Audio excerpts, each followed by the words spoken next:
can't stand him, I'm gonna take him as disrespect. Watch your mouth and help me with the set. Okay, see, now you found yourself a nigga. You looking for a nigga?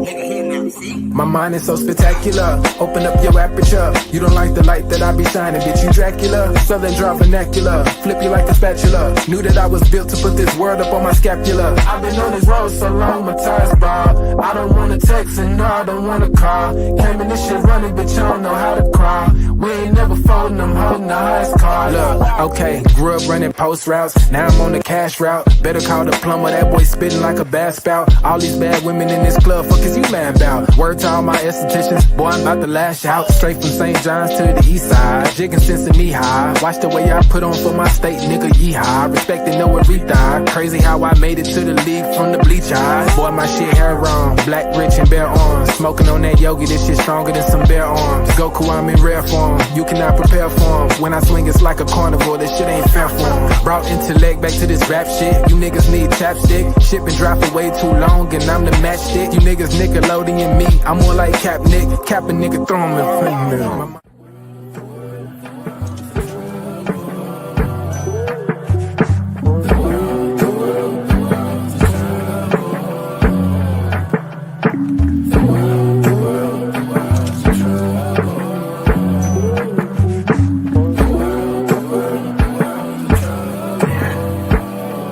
Party favors on the table, you can pick and choose. I would be lying if I said it, I don't get confused. I'm just a player in the game and I don't pick the rules. Why trouble always seem to find the ones with shit to lose. About to blow like we just lit the fuse. We double dutch into this dough, I get this shit in twos. Push the button, get it started, put that shit in cruise. A little dust up on his heart, I barely get to use. A fool flatters himself, a wise man flatters the fool. Man, I just came to get it started like mechanics with tools. Cause in my hood, if you don't pack a tool, you planning to lose. These young boys deserve Oscars, they be acting a fool. A couple loose screws, but they hammer accurate. Ooh, I know some niggas stuck on drugs and manufacture it too. School of hard knocks, we all got our bachelor's. Food, no cap and gowns, but we all had the master. Party favors on the table, you can pick and choose. I would be lying if I said it, I don't get confused. I'm just a player in the game and I don't pick the rules. Why trouble always seem to find the ones with shit to lose.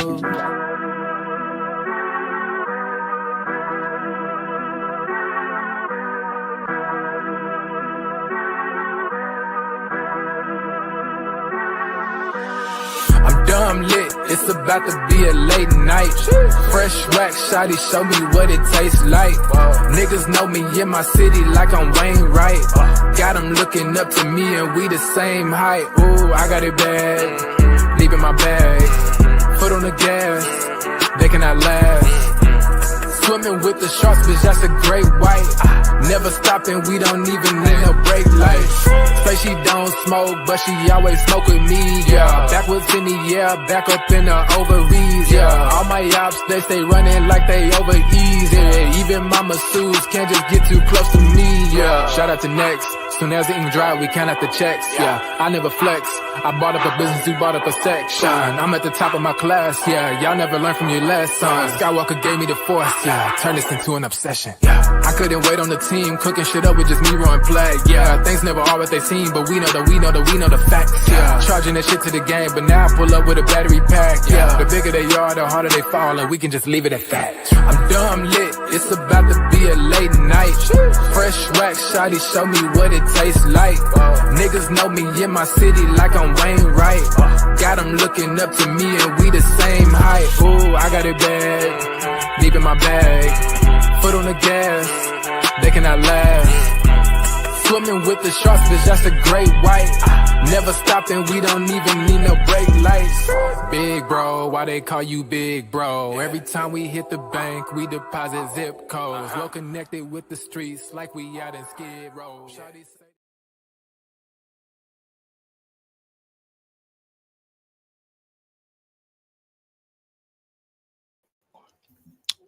What's good, everybody? Welcome to the Pull Up Show. I'm your host, Mr. BJ Matthews, aka B. Just before we get started, follow us on the YouTube page, the Pull Up Basketball Podcast. Like, share, subscribe. Hit the like button as y'all come in here, man. Hit the Cash App, $Slickery 1991 Son is our Cash App. Continuously donate to the Pull Up Basketball Podcast at your own discretion. Y'all, please be so kind to donate to the Pull Up Basketball Podcast at your own discretion. If y'all don't have Cash App, no problem. Go ahead and go here to the super stickers and super comments that are available. Very, very simple. Very simple. All you guys got to do is make sure you guys, hit that $ symbol, and you guys can donate that way as well. And last but not least, get your membership badges that are available. Very simple. If you guys want to be a membership badge holder for the rest of your life for the LA Clippers, make sure you guys go in there into the join button on the top of the screen and hit that join button, and y'all can donate that way as well. But let's get it popping. Let's go into what we had to talk about tonight or today right now. Let me go to some of the comments real quick. I know there's a lot of people in here. Let's go into the comments. We got 19 people which have over 19 likes. Let's start with the first comment. V-World says, "Sup, BJ? I have one fun random question for what you think about it. In my 2K, they made this trade, Powell and Ben. And if we got Anthony Simons and Jeremy Grant, what you think about that?" I wouldn't really be too big on that trade. Just off the fact that Anthony Simons is not as good. I wouldn't even say he's better than Norman Powell. He's a more versatile guard because he can, create, but it's not as big of a difference to let go of Norman Powell. And Jeremy Grant, he has the same thing with Ben Simmons. They're not big enough of a duo to make that move. Even though Anthony Simons is a little bit younger than Norman. Mirakov is a terrorist. I don't really know what that really means, but appreciate you, Trevon. The one and only boy, yo, what's up? And I watched the game. I was upset and disappointed. I understand why we lost. And it wasn't a bad lose, just a close and sucky one, but we got to pull out, though, and win. Everything was good. Appreciate you, man. Gabe Moore was good. Hey, Beach, how you doing? Really lazy. Salute, Cuddy. Salute. What's good, brother? Sport Mark. Let's see if anyone brings up James Harden come up small in the clutch once again. Oh, we're going to talk about everything, bro. Salute, BJ. Tyler needs to be studying for more data on mental disability. Appreciate the comment, my brother. We're going to let people come in here. 16. People shot with 16 likes. Wow, what's good, brother? Tough loss. All right. Anybody else that come in have to wait until after I finish my soliloquy to kind of, give them a shout out. Salute, Max. How you doing? All right. So let's get into it. Let's talk about it. Apologize. I'm eating right now as I'm doing the show. Zipmo. Salute, family. All right. That's the last one. I gotta get focused. So we need to talk about last night. Exciting game, fun game to watch. Tough loss. But there's some things we need to take into account. And what we saw, and why I feel like, I'm not trying to even go into the same circle every time we lose.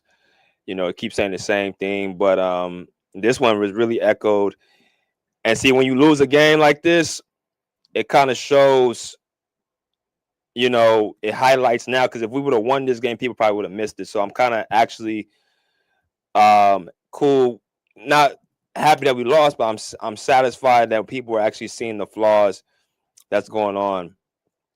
But let's go into like the numbers. Let's go into like the categories and stuff like that, so we can kind of see where where everything fell apart. Let me go ahead and show y'all what we got right now between the Bucks and the Clippers. The Milwaukee Bucks beat us 116-110 last night to put us at 31-24, and the Milwaukee Bucks are 30-24. We are 6th seed right now. We're only a game in front of the Minnesota Timberwolves. If they win, I think tonight, then they will pass us as the 6th seed, and we'll be falling right back into the play-in. Let's go into the stats, team stats, and let's go into the individual stats right now. Team stats are the Clippers 46%, Bucks 47%, 3-point line 40% for the Clippers, 39% for the Milwaukee Bucks. Free throws 84-85 goes to Milwaukee Bucks. They pretty much every category was like pretty much nip and tuck, outside of 1%. So not too much of a big difference in the shooting department. Pretty much everything was pretty much even. Let's go into the rebound department. 43-41 goes to the Clippers. 28-22 goes to the Clippers. 14-5 goes to the Clippers. Big, and I gotta give y'all the reason why that happened in a minute. But gotta give him a shout out. Block 7-5 goes to the Clippers. Total turnovers, we had 14 to their 18 go to us. Largest lead was 13 apiece. Both teams led by 13 as the most. So statistic wise, we pretty much beat the Bucks, not by much, but we did beat them in a lot of the major categories. So we gave ourselves the opportunity to win. Now, where it went wrong is going to be fully highlighted in a minute. So let's talk about it.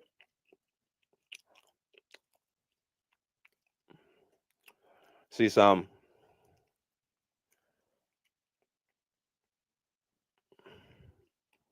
He said, Sports Mark, Kawhi didn't play bad. He's almost at himself. Just gave him a few more games, and he's back. Sports Mark, Kawhi with an ugly 25 points.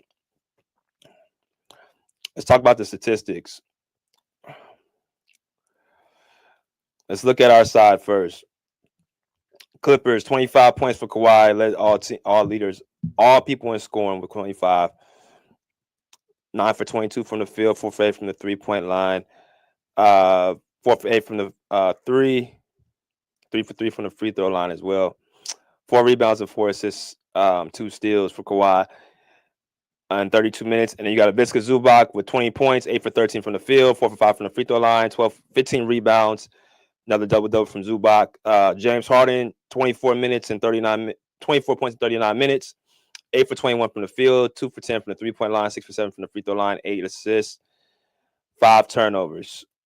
Okay.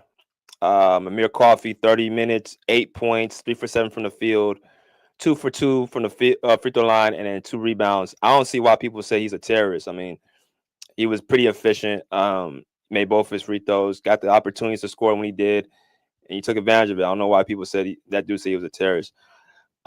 Chris Dunn, 5 points, 2 for 5 from the field, 1 for 1 from the free throw line, 7 rebounds, 6 steals, 5 assists for Chris Dunn.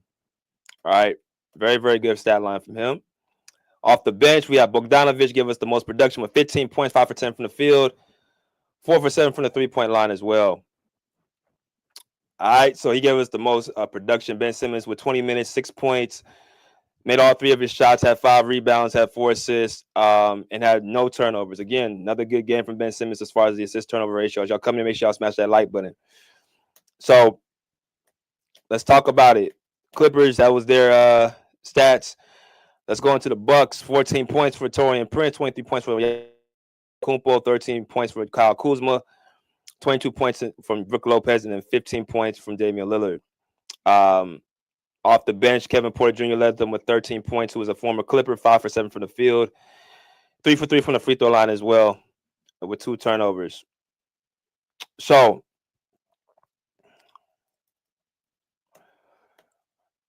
let's talk about it. 1 second, y'all.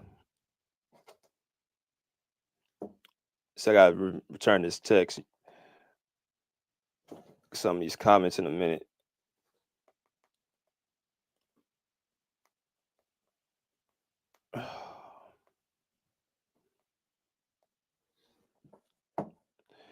All right, so look at some of the comments.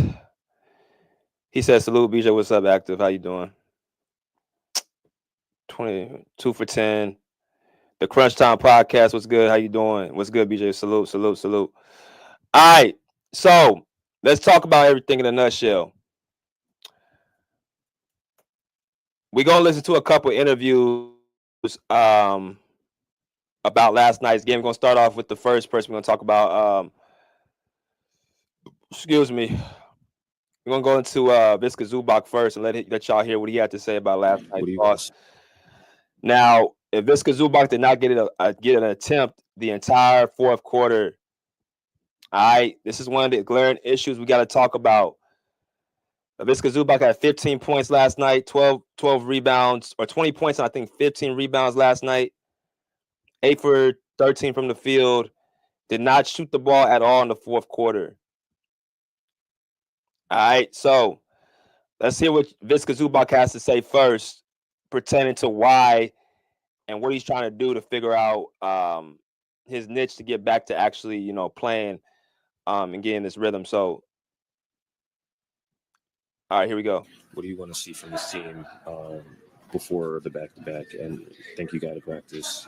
Obviously, you had yesterday practice. You guys getting back. What would you like? What's one thing that you're kind of targeting? As snap! Can y'all hear it? What do you want to see? Let me do something real quick. My bad, y'all. Let's see. Should be able to hear it. See from this team before the back-to-back, and I think that's weird. Y'all should be able to hear that. Y'all can't hear it.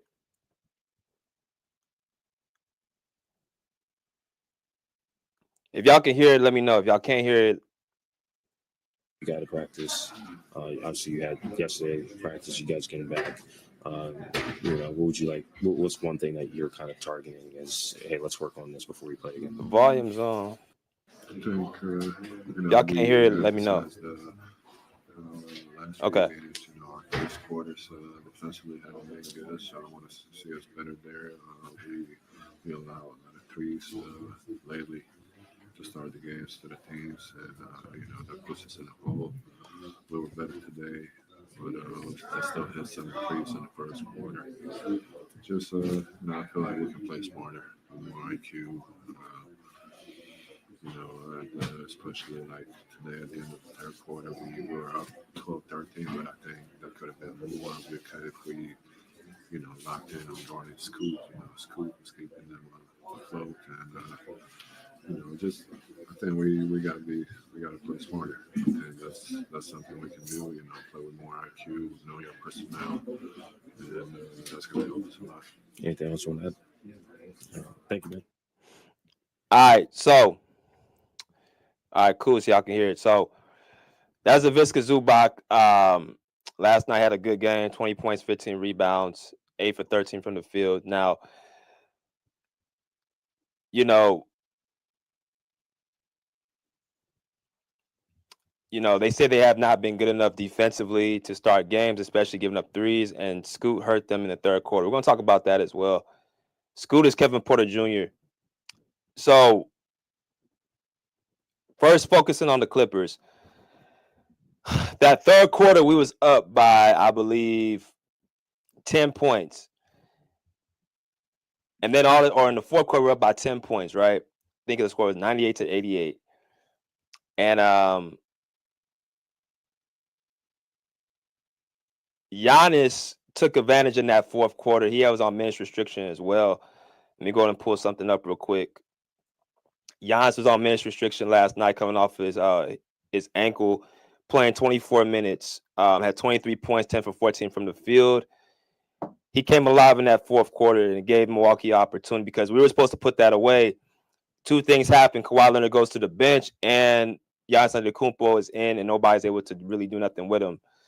Nicholas Batum and Ben Simmons. This was probably the only matchup I could say Ben Simmons was, outmatched. So at the end of the day, when you put that out there against the Giannis Antetokounmpo, he was able to score and get, his buckets the way he was supposed to get them. And he was actually guarding the other side. One thing he was doing also, if y'all started the game off, he started off on Kawhi in the first quarter. And against the Clippers last month, he didn't do that. He didn't guard Kawhi at all. So obviously, I don't know if he listened to the podcast or whatever, where I pretty much, called, Giannis out because Kawhi was going at Giannis defensively, but Giannis did not go at Kawhi. So, obviously he must have got the message, but he started off on Kawhi right away. And then in that fourth quarter, he got the Bucks back into that game before he went out, to call the night. But before that, the person that was really cooking us in that third quarter that kept the Bucks constantly in the game was Kevin Porter Jr. And it's pretty ironic. 13 points, 5 for 7 from the field. He had 2 assists. He had 2 turnovers to go with it. He had 1 steal. He actually carried the load when Damian Lillard was out. Obviously, we had Kevin Porter in for the start of the season. We traded him away for Marshawn Beauchamp, who didn't even play, which this kind of makes me scratch my head once again. Why'd they make this move, and why'd they give up so much for so little back? That's my question. Why'd they give up so much for so little back? I'm not saying Kevin Porter Jr. is the end all be all, but he is a upcoming, very, very good, solid player. He is a quality backup point guard on a championship team. So why'd they give that up for a guy, Marshawn Beauchamp, who has no experience, who has not proven himself in his second year? What was the point of giving him up? And a guy who's probably not going to even play much. Kevin Porter Jr. saved the Bucks in that third quarter. I think he had 3 straight buckets against the Clippers. So that obviously hurt us. And then, like I said, Dame was, having an off night. He had an off night the entire night, 2 for 12, 15 points, 9 for 10 from the free throw line. And the person I got to give credit for that is going to be Chris Dunn. I told y'all Chris Dunn hasn't stopped nobody all year. Y'all know how I told y'all that? Well, he did what he was supposed to do to Chris Dunn. Chris Dunn did his damage on Lillard. Chris Dunn had 5 turnovers or 5 steals last night. He was running Damian Lillard off the line, making him uncomfortable to shoot, pressuring him up getting up under him on defense. A lot of stuff that he was just doing to make him uncomfortable. And I believe Dame is one of them type of players, and I've seen in the past, he struggles with guys who get up under him.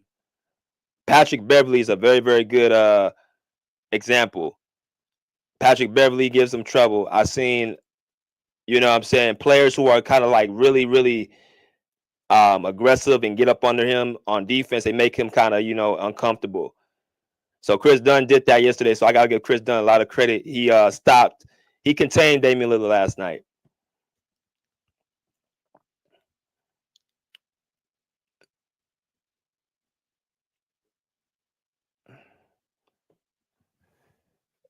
He said the Clippers as a team shut down Dame. Even Zoo got a few stops him at the 3-point line. Well, appreciate you, Andre. Well, the thing is they did, but Chris Dunn was the primary guy that signed to him. So he made it. I know when Dame's uncomfortable. And he was uncomfortable even getting his shot. He was kind of, getting out of control with the basketball. So it started off with him. So I got to give Chris Dunn the credit. So everybody coming, appreciate y'all coming in here. He said playoff Harden is in full effect last night. We're going to talk about that. Let's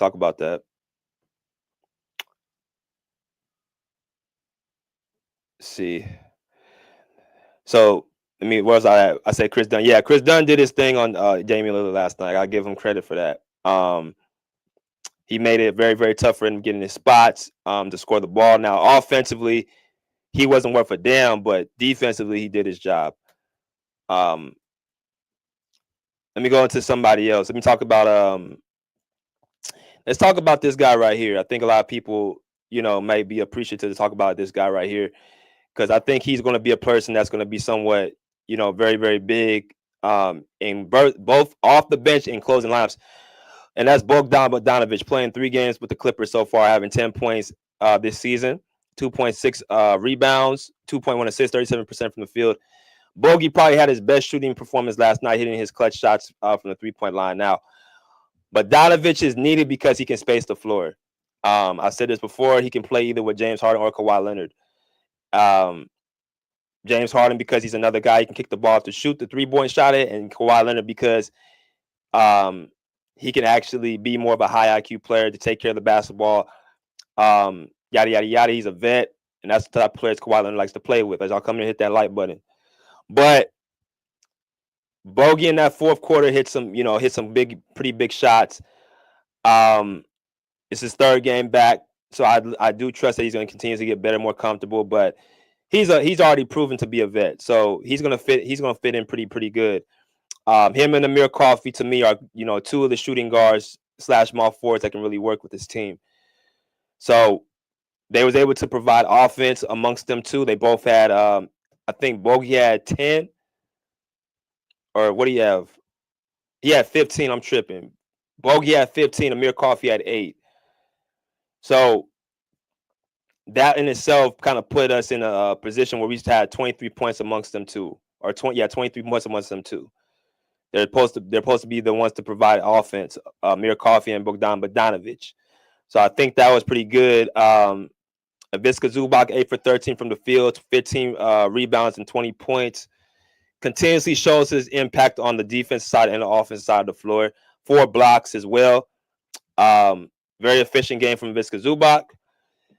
And yeah, he spoke about how he wasn't getting enough touches and things of that nature. So that was that situation. I'm gonna let y'all hear what Kawhi had to say after the game as well, and what Ty Lue had to say after the game, missing the rotation that effectively ended the night for the Clippers in that fourth quarter. So I'm gonna let y'all hear what Ty Lue has to say about last night.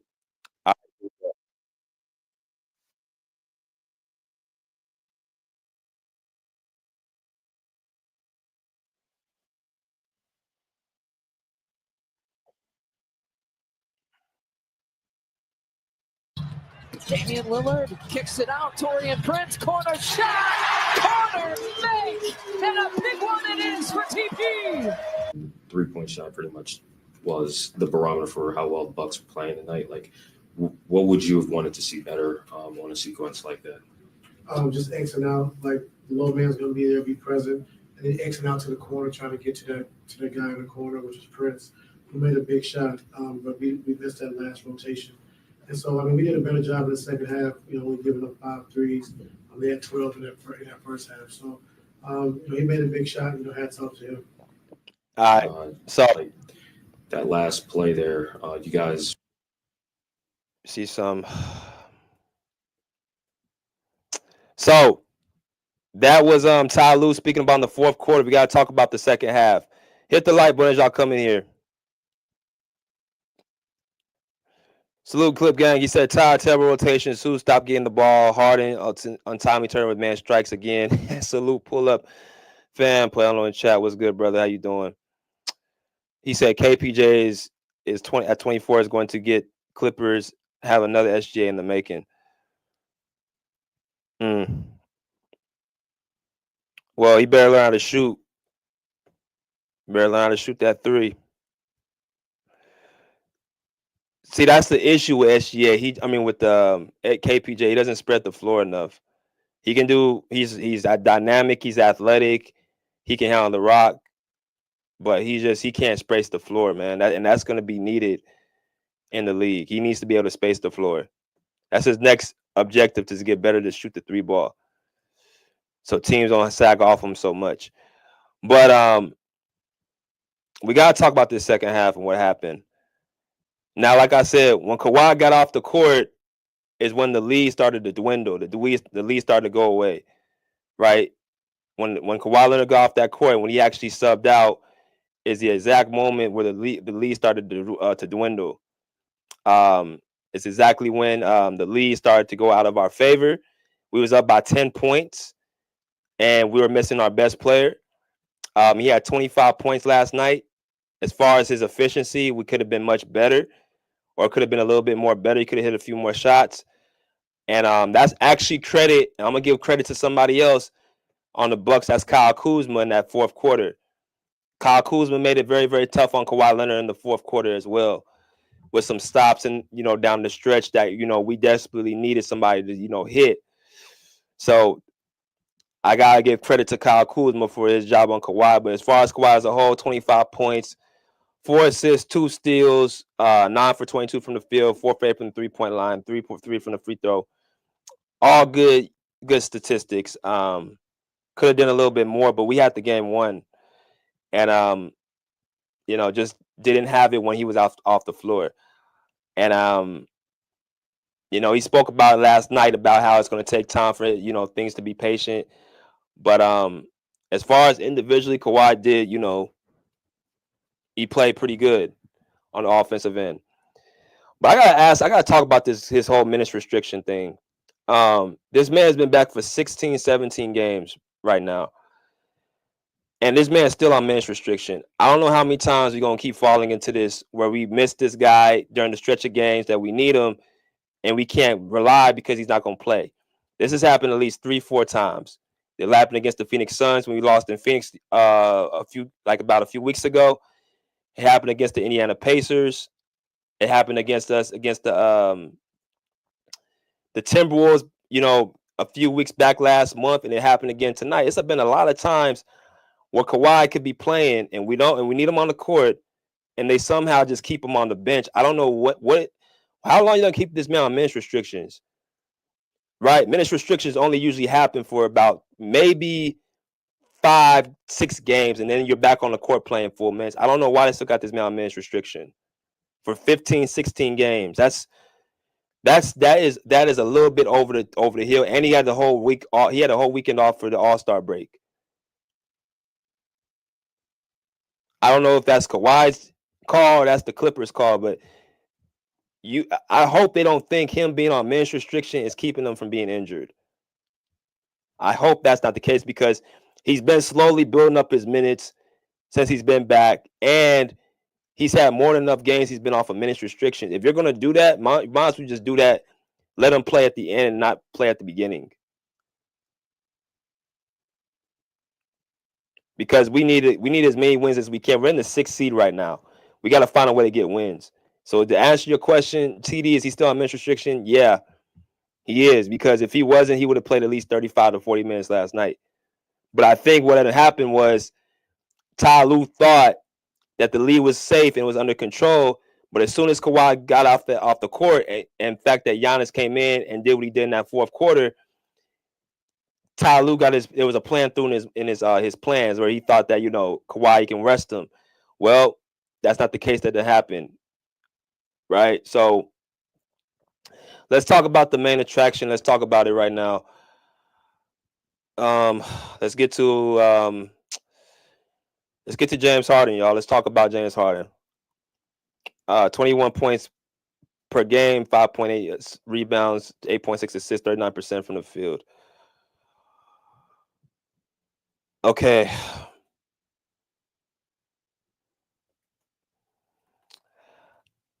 I don't know if anybody except me and maybe JM is seeing this pattern.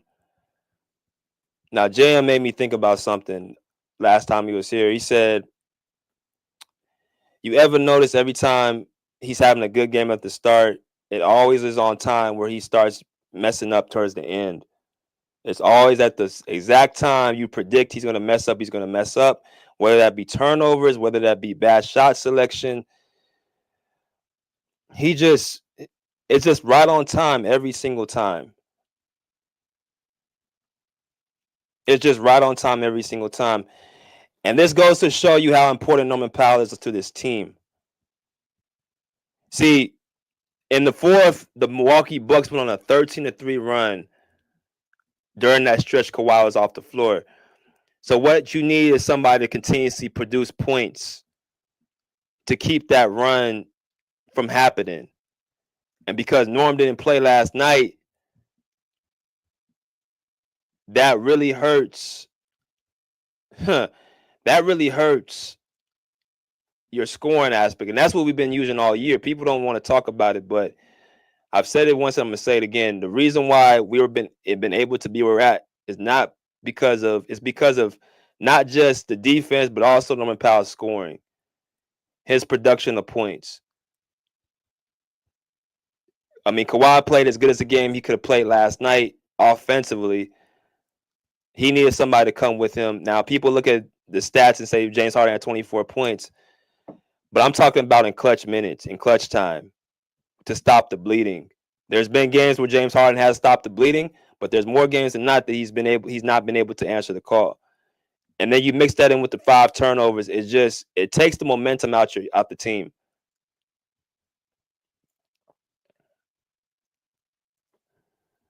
Salute, Cottage. What's good? Y'all go support my man Cottage, bro. He said people said Norman Powell's production wasn't valuable.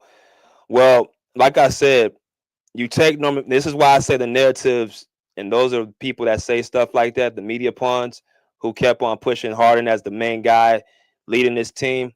Nah. That he's making everybody else look good. Nah, Norman Powell was making him look good. Ivica Zubac was making him look good. James Harden plays the same way he's been playing for the last 10 plus years. He controls the offense. He determines who scores the basketball. He determines who shoots the basketball. When it looks good, it looks very good. But when it looks bad, it looks very bad. I mean, 2 for 10 from the field, you would think there's other ways for you to make an impact. Now, I'm not going to say he ain't been playing any defense because I did see the effort from James Harden defensively.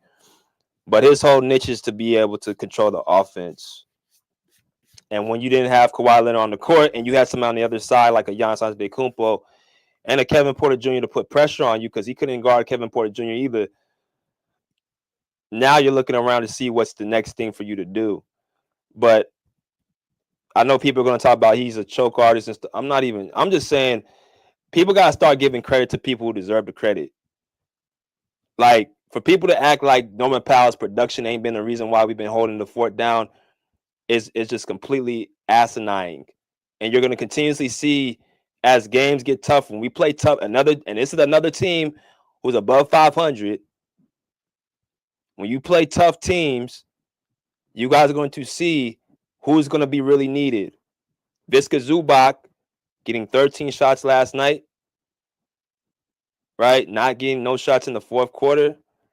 But you got the guy who was inefficient getting 21 shots. I mean, how many times we got to keep seeing this? You're out shooting the guy that's been the most efficient on the court. How does that happen? You keep out shooting the players who need the basketball.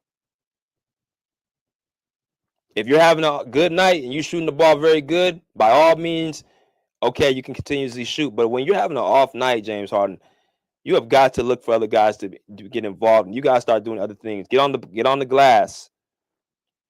Get on the glass. Pick up somebody on defense if you can. Do some of the other things that's going to take for your team to win.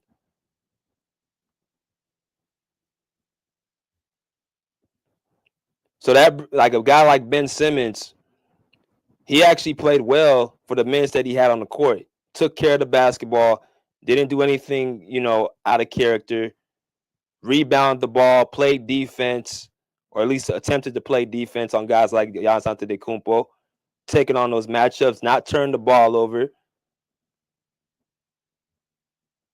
and didn't get character. He didn't get out of character at the end of the day. So those are the type of players you need to have on your team that's going to play defense, going to take care of the ball, and going to feed the hot hand. I mean, 8 for 13, bro. Like, you're the most efficient player on the floor taking those shots. You should continuously get the shots that you're getting. But he shot the same amount of shots as Kawhi did.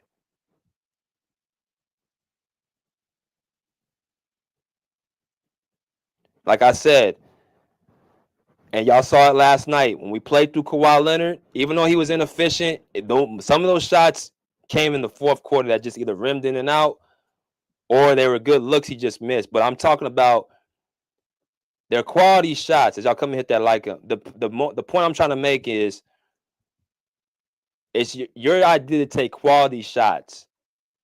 I don't care about the misses as much as how quality the shots are. Are they in rhythm? Are they in off of one pass, or are they in off of one pass, or everybody touching the ball? When Kawhi shoots the basketball, you're not seeing him come down the floor and just chuck up a 3-point shot. You're not seeing him come down the floor and just, look to get his.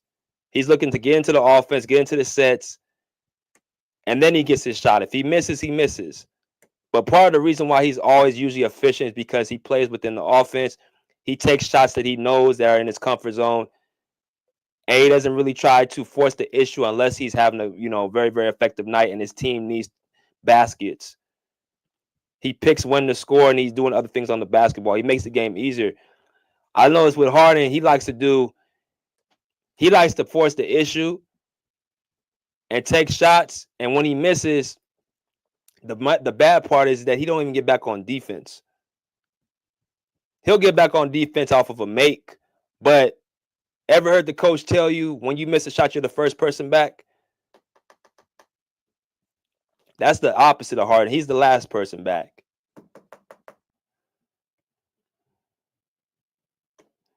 I don't trust the Clippers to win down the stretch. They really haven't proven against 500 teams. That's actually a fact. You shouldn't trust it because here's the thing. We got to look at the teams that we face, and we got to look at the teams that are over 500.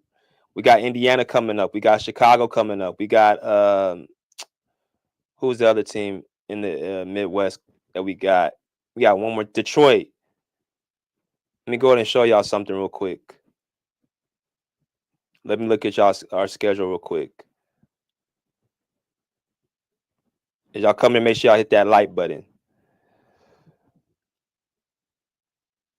All right, let me go ahead and do this. We got 50 people, shout over 50 likes.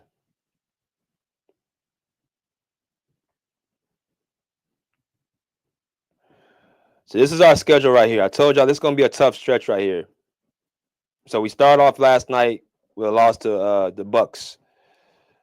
We got Indiana Sunday and then Detroit on the back-to-back. Now, which game? Now, that's another question. Which game is going to be the game Kawhi plays in?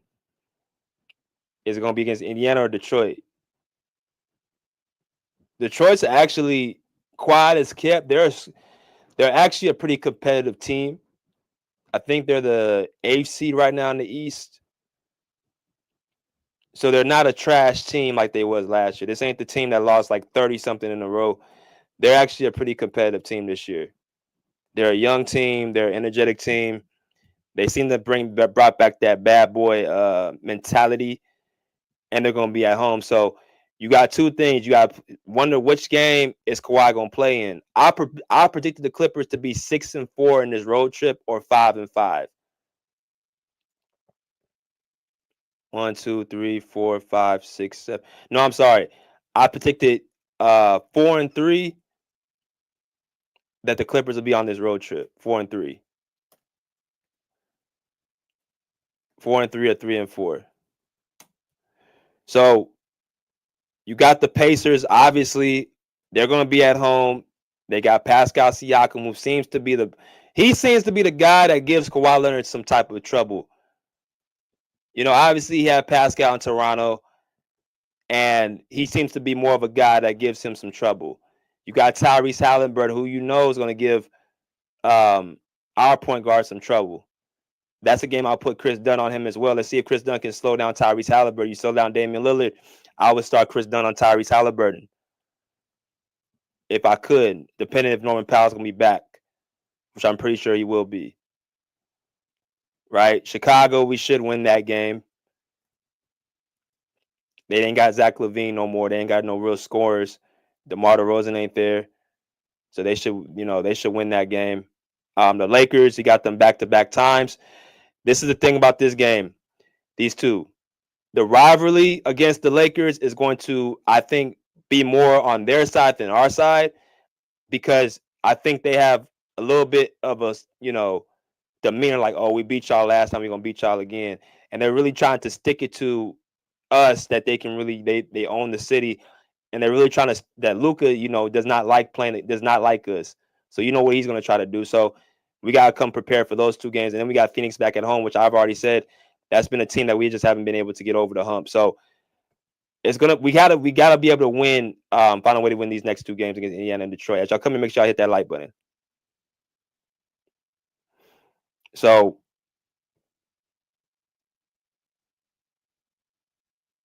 schedule-wise, it's a tough schedule, and it's going to kind of show us where we're going to be at in the standings personally. Right now, we're in the 6th seed. Us losing last night. And if I think Minnesota, if I'm not mistaken, they play tonight. If they win tonight, then I think they surpass us in the standings. If I'm not mistaken, if they win tonight, then they surpass us in the standings right now. So we gotta still be able to get these wins. We gotta find a way to get us team camaraderie. Norman Powell not being in the lineup definitely does hurt us. So I don't know what y'all thinking, but we got to continuously prevail. And then you got Dallas, who they got New Orleans tonight. They're still climbing up the standings. They're still finding ways to win themselves, right? Dallas and Minnesota, excuse me, they're right on behind on our heels as well. So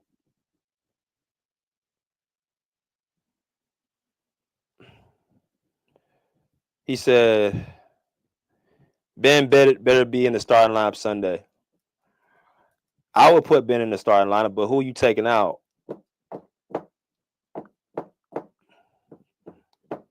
Who are you taking out? And see, this is another thing I just talked about the other day with somebody.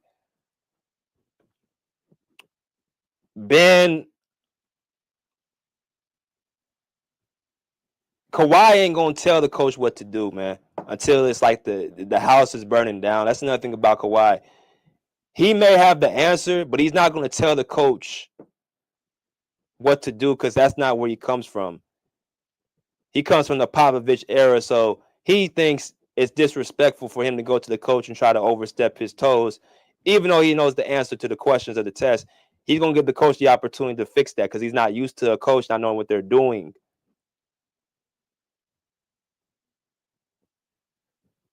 So that's the one area I think Kawhi, I wish he was different in, that to keep the team from, falling apart. If you see a problem, you might as well just come out and just tell the coach, I don't know, privately or, whatever, because we're losing games that we need to win. He said, bro, if they don't have a good road trip, Ty Lue might get axed. Man, the only thing with that is that we're so deep into the season, it'll be that would be hard. They would wait until the season's over to do that. But I hear what you're saying. He said Ty Lue ain't going nowhere. Yeah, he ain't going nowhere this year. Kirk, it's all about matchup for the Clippers. Yeah. If you look through the whole Western Conference and who we faced in the West, that's all it's about. It's all about matchups, how we match up to everybody else. So it's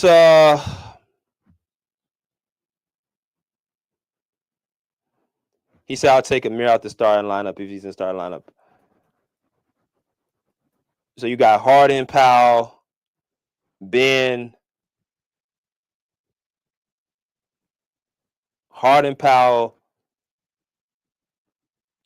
Dunn, Ben, and Kawhi, or Harden, Powell, Ben, Kawhi, Zubac. That would be your starting five. Harden, Powell, Ben, Kawhi, Zubac. That would be your starting five. That actually may work. Every game might be different because we need to find a way to deal with Pascal. Because if you ain't got nobody for Pascal, that's going to be a long, long night because I don't think Kawhi can really, and this might be crazy to say, I think he has a hard time guarding Pascal. He said Ben can't be starting the trusting lineup, right? But he's going to have a research with the Clippers. It's between him and Derek. I'm sorry, bro. Derek Jones is expendable at this point because Ben Simmons is here, in my personal opinion. I think D Jones is expendable at this point because other than being a lob threat, he's an overrated defender to me. You know what I'm saying? Like even last night, there's a play I think Kevin Porter Jr. he caught an and one, caught him slipping. They could not stop KPJ last night. That's crazy. And he couldn't guard Giannis. If you're the four, I don't trust Derek Jones to guard fours, man. He can't guard Pascal. He couldn't guard Giannis last night.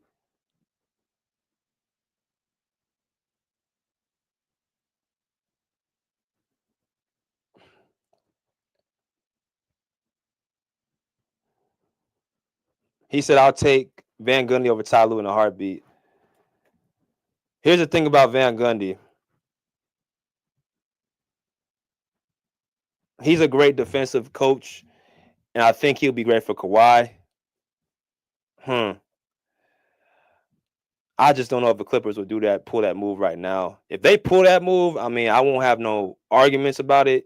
Hate to see a man lose his job, but at the end of the day, man, he's just not gonna click the right buttons.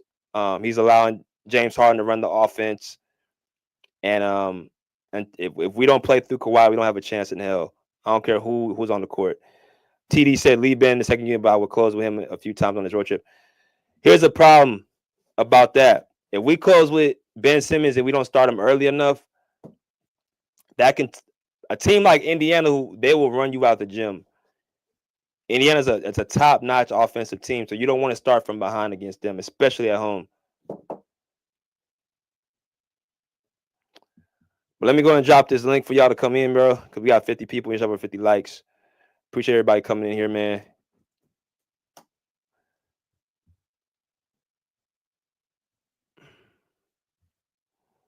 Taz said the rotations last night showed me that Ty don't know his players' strong suits.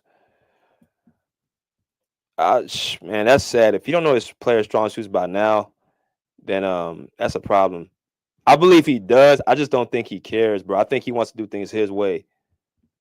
And if it's not his way, it's the highway. He said Crunch Time Podcast said no floor spacing with Ben Simmons.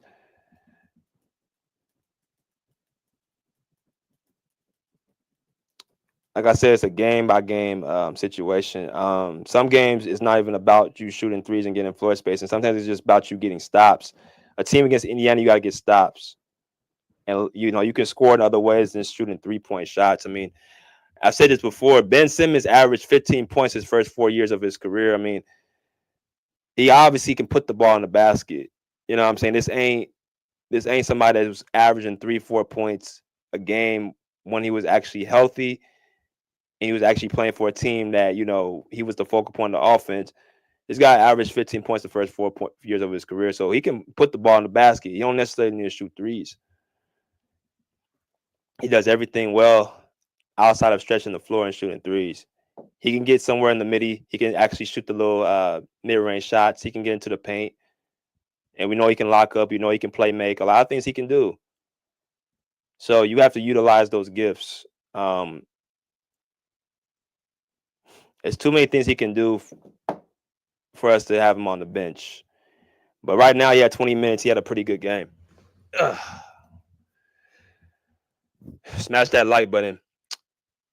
But I want to give y'all actually an announcement as well before I let people in. I don't know if you guys know that I'll be on Playback TV. I'll be starting to do live shows on Playback. Live away games. We'll be actually watching them in person. I was supposed to do it yesterday against the Bucks, but I did not have a chance to because I had to get everything set up.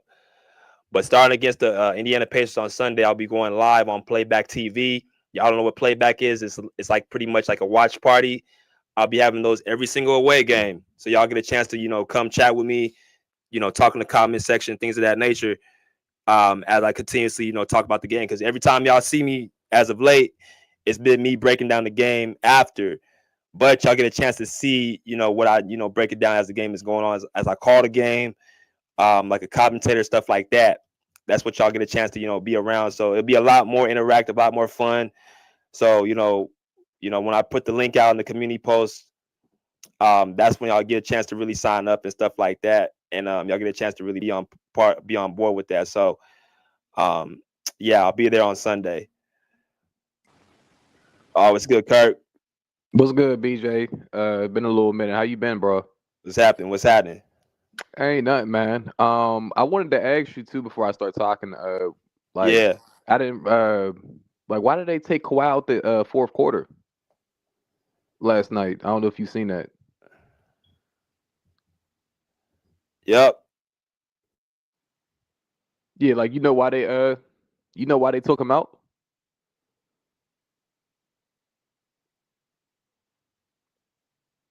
BJ, you can't hear me? I don't know why. I think it's just pretty much like I said, it's just pretty much. Can you hear me? Yeah. I don't know why my phone's acting up. Yeah, just pretty much basically men's restrictions.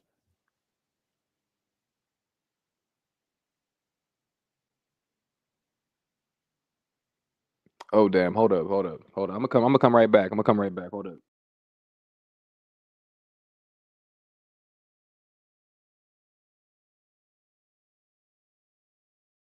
Okay, what's good? I got Skills. What's good, Skills? What it do, BJ? Salute to the pull up and congratulations on your announcement, man. I will be tuned in when you drop that link. You're doing good things, man. I think 2025 gonna continue to be a good year for you. But as far as the Appreciate you, brother. Appreciate you. Thank you. yeah, no problem, bro. As far as the game, man, BJ, I'm about 2 or 3 games away, man, from saying this season over with, man. And it's not because we don't have the talent, because we had the talent, we had the pieces. But from what I'm saying, it seems like James Harden is able to do what he want to do unchecked.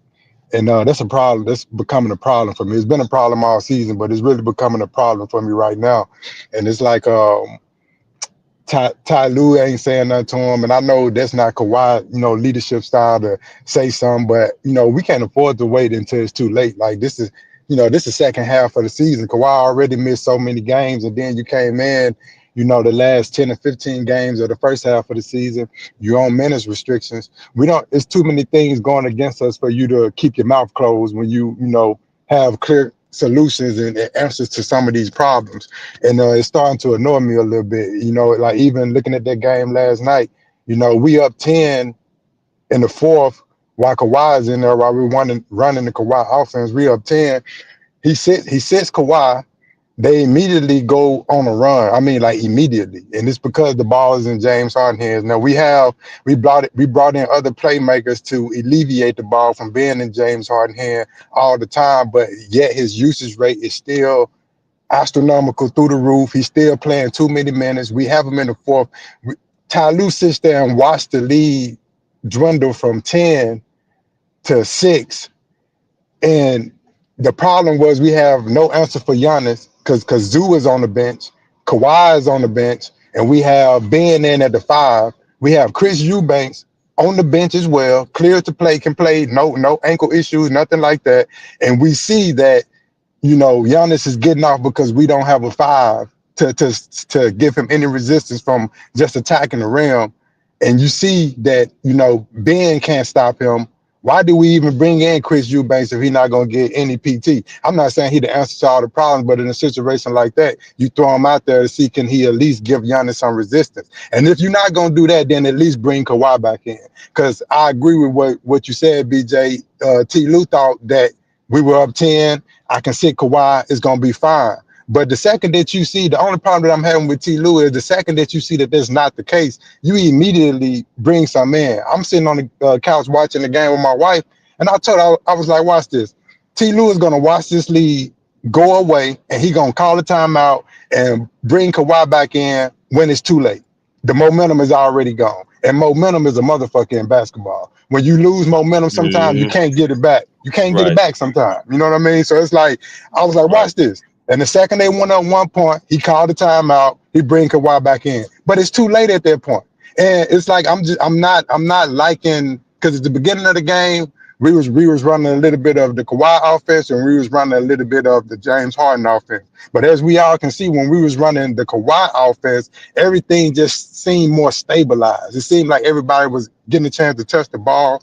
Everything was moving. And this is my last point, because I'm really frustrated, and I'm not frustrated because the team is not good enough. I'm frustrated because we've been making the same mistakes all season, like literally all seasons. We addressed it. We addressed the issues that we had during the trade deadline and the buyout. But why did we bring those guys in if we're not going to allow them to handle the ball? I didn't see no schemes. I didn't see no sets for Ben. I didn't see no sets for the other guy that we brought in, came off the bench, and he had a particularly good game last night. But those were shots and stuff that he created on his own. Nothing was set up for him. So it's like, for me, I'm just not seeing the adjustments being made. I'm not seeing what I like to see. And last thing, and I'll leave it here. How does your most efficient player not get up any shots in the fourth quarter? How does that even happen? Like, how does Zoo not get no touches? Like no touches. Like, how does that even happen? And like T. Lue say the same thing. Oh, my bad. I gotta draw some plays to get Zoo some more touches. But I'm tired of hearing that too, because Zoo has proven, if not last season or the season before, this season for sure, he has proven that he's consistent around the rim. You know, even if you give him a couple shots and he off at the beginning, because last night he had a particularly tough matchup with, you know, Brook Lopez, because, you know, the Bucks is a big team. So it wasn't going to be easy for him to get his punts off, but I felt like he played well and he wasn't giving up on possession. So the fact that he got no shots, he didn't touch the ball any, from what I've seen, especially in the last 5 minutes of the fourth, that's unacceptable. That's unacceptable. Yeah. Yeah, great points. Great point, Skills. As y'all come in, make sure y'all smash that like button. Taz, I'm gonna go to Kurt because he said he was in here. I'm gonna go right back to you, and I'm gonna go to E after. What's good, Kurt? Yo, what's up, BJ? Is my mic working? Yeah, you good, bro. Okay, that's a bet. Okay, that's a bet. Okay, he just answered my question why Kawhi was in the fourth quarter. I turned on the game late, and I seen, you know, what the Clippers were doing. I do like Ben for the team. I see, you know, he's bringing transition, he's bringing defense. Ben's actually playing really good, so I like that for the Clippers. I do agree with Skills a lot, though. Like, why have all these players and you're not going to make any adjustments? Like, this has been the story for the Clippers for the last, like, 4 years, bro. Like, we keep getting these players, but we don't use them. Like, that's been the story for a long time. And I told you in the chat when we all talked about the flaws and, you know, and everything for the Clippers, it's going to come down to the matchups. Like, we talk about the same thing every time we come on this chat, and nothing's changing. And obviously we're missing Norman Powell, and Norman Powell was probably like honestly the best thing that's going for the Clippers. Norman Powell and Zubac, that's the best thing that's going for the Clippers besides Kawhi. But other than that, it's going to come down to matchups. Like, there's not too much that I could say about the Clippers. Like, they play the same way every night. James Harden, he's going to be James Harden. Obviously, Ty Lue wants him to be James Harden. So we have to deal with James Harden. I mean, I don't think he's going to make any major lineup changes in the playoffs, unless it comes down to, like, you know, fourth quarter situations where you have to put Ben Simmons in. But that's what's really going to come down to. It's going to come to the matchups. Like, we say the same things every night and nothing changes. So Ben Simmons is a good piece, though. I like what I see from Ben Simmons, though. That's good. That's probably the only thing that changed for the Clippers was Ben Simmons. The transition play looks way better. Defense is amped up. To Skills' point, Chris Dunn, he is a good defender. We can't even talk shit about Chris Dunn. Chris Dunn has done what he has done the whole year. So now we just have to get, you know, to the point. It's just going to come down to who we face and how great can Norman Powell play and how great can Zubac play, because we all know what Kawhi is going to do every night. And James Harden, he's going to be James Harden. So I think it's really the Clippers season is probably going to depend on the role players. Really, like I said, Norman Powell or Zubac. Both of those players. That's how I feel. That's honestly how I feel. So I want y'all to look at this real quick. This is when the game switched. They took out Kawhi and they replaced him with Harden. This is when the game took a switch. It's 98-88. We up by 10 points, 8 minutes left. We have the game under control. Yeah. And then all of a sudden, within, like, I think 3 minutes, Milwaukee starts winning them down the lead. They went on like on a 13-3 run. So that's very glaring to see, like, a lead to dwindle that much. That's why I said Norman Powell was so needed in a game like this.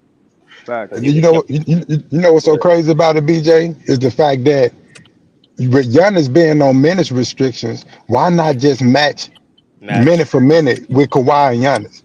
Right. That's what I'm saying. Smart. Like, why not match it? Because Kawhi, you know, minutes restriction is a lot looser than Giannis. So if Giannis played 25, 26, or let's say hypothetically, even if he played 30, Kawhi has enough minutes that he can play the game. Why not match them together? Like, it's simple shit like that that annoys me. Like, why not match best player for best player? Like, that's common sense. I think you don't even have to be paid $1 million or be a head coach to know to do that.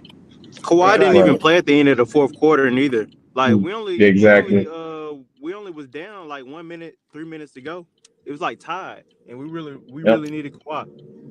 I do not understand that at all, bro. That made zero sense. But Skills, like you just said, bro. I mean, I think everybody knows that, bro. So I don't understand what he was doing right there. It's not like he's on minute restriction. So I don't know. I mean, thinking about Ty Lue, he was probably just trying to, you know, get Kawhi on the floor while Giannis wasn't on the floor to get his shot going, you know, so he can get to his spots. So that's just the only explanation that I can give to that. We had that fourth quarter on lock, man. Dame had 9 points. Giannis, he didn't even have 20 for real yet. We let everybody just kill us, bro. And the fouls too. Like I don't Yeah, know the why we fouls. just started fouling like crazy in that fourth quarter, bro.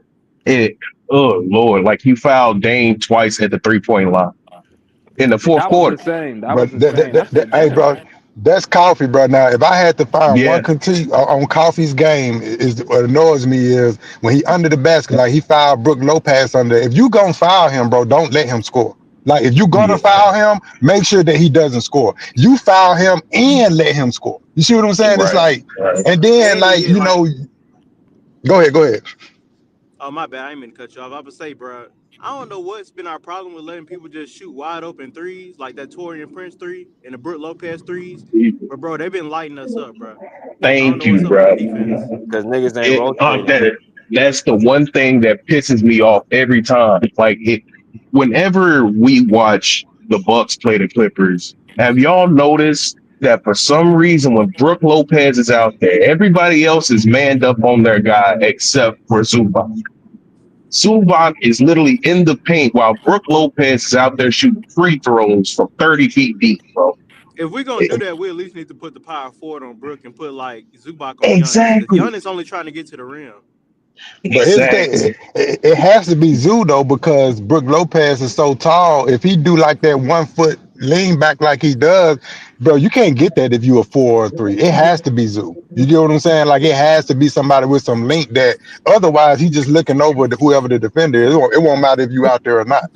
I mean, but Yeah. even at the fourth, I would rather the fourth to be out there with Zoo a Brook little too slow Lopez. 'Cause footed and he as don't tall as contest he good. is, as tall as Brook Lopez is, like it's still the 3-point line. He's shooting that thing 25, 30 deep, bro.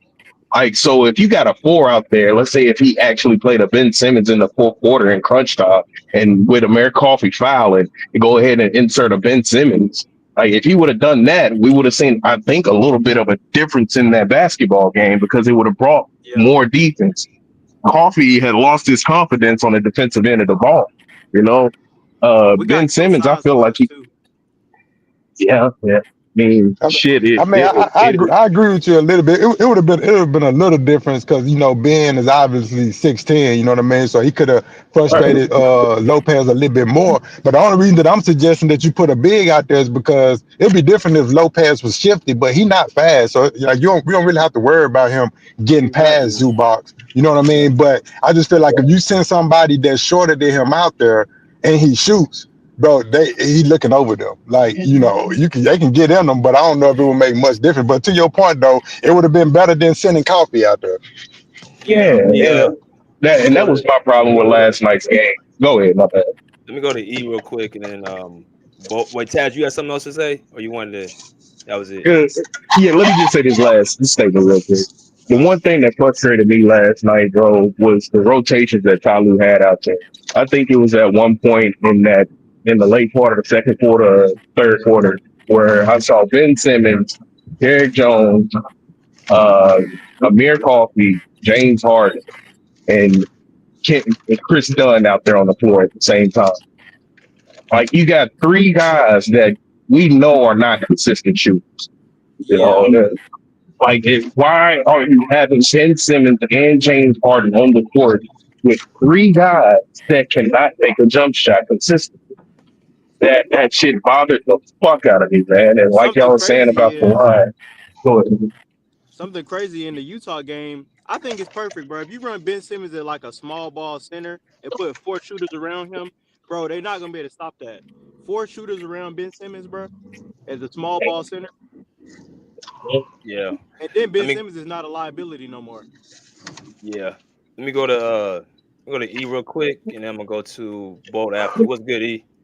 What's good with y'all? What's good, BJ? Salute. Like, share, subscribe, everybody donate. Yeah, I was watching the game. Everybody made valid points. I was watching the whole game. I just think that Ty Lue, man, he doesn't really Ty Lue, Doc Rivers, and Chauncey Billups all coach the same way. They do some of the dumbest stuff that I don't be understanding. Like, when it's your time to say, okay, I need to put my imprint on a game as a coach from a coaching standpoint, because every team has talent, but you have to have the right leadership on the sidelines to bring the best out of that talent, and you have to put them in positions to succeed. Some of his lineups were questionable. I thought Nicholas Batum should have been on the court. I thought Ben Simmons should have been on the court and Derrick Jones Jr., but he went away from that, and it just went to an isolation style basketball. You had Kawhi Leonard on the court. With Kawhi Leonard's bandwidth, he draws a lot of attention and frees up, you know what I'm saying, those shooters. Like, you know what I'm saying? It's a different type of flow when Kawhi is on the court. But when you got Kawhi and James Harden on the court at the same time, you're never ever going to produce winning basketball because one, Kawhi Leonard needs at this stage in his career, we can all agree that he's not the same defender that he once was. Like, you know what I'm saying? But you can't have him paired with another non-defender. Like, you need somebody that's going to be able to kind of like take the pressure off of him defensively to where he don't have to, you know what I'm saying, exert that amount of energy on that end of the floor.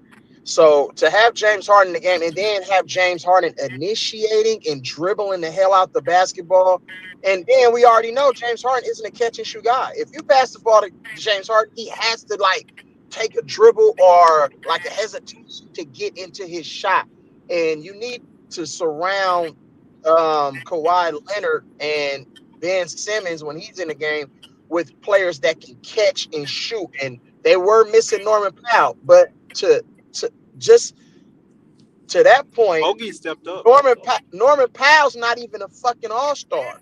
He did. You got two top 75 players on the court in Kawhi Leonard and James Harden. It's no reason you should lose that game to a team that had both of their star players on minute restrictions. Like, you get what I'm saying? It's like KPJ, I thought y'all never should have traded him because of the things that he could do both offensively and defensively. And he showed the Clippers, hey, y'all made it, bro. You think that I can't do this on a high-tech level? No, That's he what I showed said. everybody That's what I've been this is what saying. he does, bro. So to that point, I mean, I just don't know what Ty Lue was doing though, bro. But the Clippers, they're gonna be in trouble in this road trip, bro, because it don't get no easier. This is the second half of the season. You don't have time to be resting players and players taking nights off because I'm on a minutes restriction. If Kawhi Leonard can dunk and do all this shit, he should be able to go 40 minutes and some with all the rest that he had the last damn year and a half. Like, you feel what I'm saying? So they need to figure this shit out fast, bro. We should be being careful with him, but he also got to start ramping up because it's getting into playoff time. He got to start ramping up. The only way you ramp up is by playing basketball. You don't ramp up by resting. You can tell he's trying to ramp up. The minutes restriction should be over with, bro. It should be over with. Say that again. You don't ramp up by sitting down, bro. That's gonna hurt you more than playing. You gotta start like playing minutes and playing meaningful basketball, bro. You trying to make a run and hopefully try to put yourself in a position where you can get at least a home court in the first round, and then it can happen that with injuries and shit. So we see what happened with that. We need to try to match up with Houston. I ain't gonna lie, bro. Yeah, I can't fuck with Houston, though. Yeah, I can't fuck with Houston. Hell no. Because Ty Lue and James Harden is the cancer of the Clippers, bro. They gonna fuck it up every time. Every time they gonna I don't know about that. I feel like a Houston, bro. We're gonna get out coached, bro. I hate to say it, but we're gonna get out coached if we go against Houston. We wanted to talk about that, Well, I don't know who's a good matchup then, because we need that fifth seed. I'm not gonna lie though, but Houston is a team that the Clippers can definitely beat. But we can talk about that. I'm gonna let BJ go and talk. But we can talk about that. That's a good conversation. I'm gonna let Crunch Time go. Somebody got an echo. Somebody got to mute their mic. I think it's you, Bo. All right. Yeah, I'm gonna let Crunch Time go. What's good, Crunch? Yo. Hey, BJ, this your boy Money Monty. Oh my gosh. This your boy Money Monty. Damn. I got my own channel, man. Make sure y'all go subscribe to the Yes, sir. For sure. Hey, let me go. We'll do. Everybody go subscribe. It was a good game last night. You know what I'm saying? I seen a good game, but y'all ain't have a defender to stop Giannis. That's all it was to me. Dame had a bad night and y'all didn't win. You know what I'm saying? And no Bobby Porter, so I just thought it was a game for the Clippers. They're coming there to do their job and win. You feel me? But it was a good game, but y'all gave up the lead. And Giannis, he did his thing. So, but The Clippers got to play better, man. I think y'all got good pieces, and Bogey, he came in and showed why y'all went to go get him at the trade deadline. Ben Simmons, he been playing, to his caliber as a Clipper. I like Ben Simmons for y'all, but y'all don't have a defender to defend a Giannis, a LeBron, a KD. Like, you feel what I'm saying? So I don't know. I thought Derrick Jones was that defender, but it seemed like y'all don't really like Derrick Jones. And a lot of people were screaming that Norman Powell, he needs to go to the bench and Norman Powell, but y'all could have really used Norman Powell last night. You know what I'm saying? But you feel me? He should have been an all-star. KPJ, he showed why he shouldn't have got traded. I think he shot over 60, 70%, He was cooking. He was cooking from what I seen. But it was a good game, BJ, you feel me? But everybody go subscribe to my new channel with Kirk, Crunch Time Podcast, if y'all could. It's all love, man. Shout out to BJ channel, to pull up. Make sure y'all comment, subscribe, and comment, man, and like. Yeah, I just put your screen name right here, man. So y'all go subscribe. Everybody in the chat, everybody on the panel, go subscribe. I'm gonna subscribe right now to Monty right now. Yeah. I want you on a couple episodes, BJ, Skills, Easy. So yeah, I'm just getting it started, but it was a good game last night. Salute, bro. Yeah, salute, bro. Definitely gonna subscribe, bro. Appreciate it. Yeah, I mean, I agree with everything that Monty said. I agree with everything he said, except for the KPJ. I'm happy we got off KPJ. I don't know, y'all crazy. Y'all told us so we should have kept KPJ. You still happy about that, Skills? You still happy? Yeah, I mean, I feel like KPJ had a okay game last night, but I didn't see nothing that I haven't seen before. I feel like he always been good for a game like that, but I've also seen him do some boneheaded shit too, hold the ball too long, do a couple other things. So he good for a game like that. You know what I mean? He good for a game like he had last night. But then let's keep an eye on him and see how he do the next 2 or 3 games.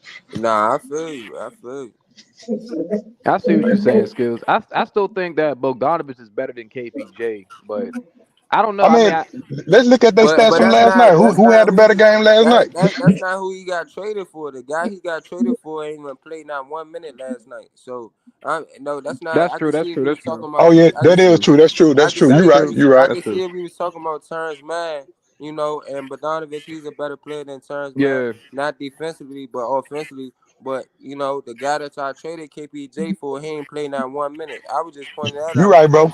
You're right. I just thought about that. Yeah, you're right. And he was then that's a bad productive. trade. Then He was that's a bad trade. productive for Milwaukee. Him and Kyle Kuzma, they've been productive for Milwaukee. You know what I'm saying? Dame had an Kyle off-season Kuzma's night. a You know what I'm dog. saying? I give Chris Dunn, credit. That's the best defense I seen him play all season. In my eyes, you know what I'm saying? But he wasn't the only one that stopped him. They Dame should had a have played bad shooting night. Marjan Beauchamp though. Huh? They should have played him. Yeah, they should have played him, but Yeah, Tyronn Lue. especially last night. Tyronn Lue don't know how, man. His rotations be. I think Tag said it. His Terrible, bro. rotations be fucked up. Everybody, Bro, I'm Ty gonna go Lue on be record doing and what say you it do. right now, bro. I'm gonna go on record and say it right now, bro. If we don't address this James Harden issue, bro, championship out the window. Y'all can chuck that shit out the window. We ain't winning no championship. Skills, you screaming a different tone now. You was on the James Harden bandwagon. You screaming a different tone now, my Nah, guy. bro. I ain't never been on the James Harden bandwagon, but before All-Star break, you was James Harden this, James Harden that. I believe in oh no, this. no, I bro. believe in I that. recognize who he is now, And Monty. then now at the All-Star break, you like, damn, I'm gonna get him 2 more games and I'm good. Like, come on, Skills, you Wow. gotta Yeah, keep no, your hopes alive, man. here's the thing. Here's the thing, Monty. It's like, everything that I've ever said about James Harden was with the expectation for Kawhi to come back and for us to actually start running offense through Kawhi. But Kawhi been back a good, healthy amount of games now, and we still running the James Harden offense. I ain't oblivious now. I done seen James Harden play for the last 10, 15 years. I know his style of play ain't conducive to a championship. But everything that I said was under the condition that at some point we transition to a Kawhi offense. I have yet to see that. And if that doesn't happen here soon, that's why I'm saying championship aspirations going to be out the window, because it ain't going to happen running everything through James Harden. He But wears down Norman in the Powell fourth is your quarter. number 2 though. Norman Powell way better than James Harden. I know, I I wouldn't agree say with you way 100%. better. I wouldn't say But the way better. ball That's is kind of still crazy. in James Harden's hand, I though. wouldn't Like say the way ball is better. in his hand too much for my liking, bro. I agree It's with in that. his I agree hand with way that. too much. He don't He's even not want to way play better the than Damn. James basketball Harden. sometimes. From a stand when I say way better from a standpoint on his value and what he brings to a team. James Harden don't play championship basketball, y'all. When y'all gonna Right. realize unless you get rid of James Harden, bro, it ain't gonna work. I'm just telling you what the real is, bro. It didn't work in no other place he ever been as a That's a number good point. one, It's a a good number point. two, It's a good or a point. number three. If you want to put it like that, he's not a Hey, championship hey, type player, I, bro. I, I, I don't Elise. even It have no sound pushback. like they want Norman I'm Powell not to be gonna a hold number y'all, two bro. option now. He better. Norman Powell Well, he is might See, you don't Norman know. I Powell. don't even think he should be number two. The Norman number Oh two my option should be God, Zoo. bro. Norman Powell is the number two. Him and Zubac. I say this once again. If you gonna do it, Kawhi Leonard is your first option. I would say James Harden. He can be a second option, but he doesn't play defense. So I would more likely put him at the third option at a He point in can't his be no career. second But option though, man. Zubac, and Norman Powell combined is your second option. I mean Tell me that's You how just speaking my James facts, Harden opinion. can be Lamont. a number two You option. speaking That's all I facts. want to know. You What speaking is facts, James Lamont. Harden doing to help you win a basketball game? That's all I want to know. I mean, we all know that, bro. But like you just said, they're not gonna get rid of James Harden anytime soon. I think we all know that they're not gonna trade Well, James you Harden got to until the bench him. summertime. He got to come off the bench That's as a not six gonna. man. But we Nah, but that's not gonna Eleasy, happen. we know that's not gonna happen though. Like let's be gotta be realistic as But do possible. it That's need to not gonna happen happen. though? Okay, It fuck do it it need to then. happen I though? don't Of see him course, It and Ben needs Simmons to. being a Does it problem of need playing to course. together. I happen? think they actually play good together. But They I'm not put gonna lie to Bivens y'all. at power Like forward. what I like what Lamont just said though. Norman Powell and Zubac have to be they have to be productive for James Harden to take a step back to me. That's the key right there because James Harden is not going to be sitting on the bench and he's not going to get traded. We know that. We know he's not going Okay. nowhere. We all know that. So you got faith in James Harden as a starter. You got That's faith in not him what I over. said. I don't have any faith in James Harden. I didn't say The that. only problem with uh, Harden is his I, efficiency and his turnovers, y'all need to really. start lobbying for that shit. and These and what's executives, coaches be listening to these podcasts. Y'all need to and start lobbying for And James what Harden to go to Skills the just bench. said, bro, like the reason why Clippers don't run a Kawhi offense is because Kawhi, like you gotta think, it's a he don't have the ball in his hands, bro. So he has to move the ball. A Kawhi offense is a Golden State type of offense, bro. They're gonna move the ball.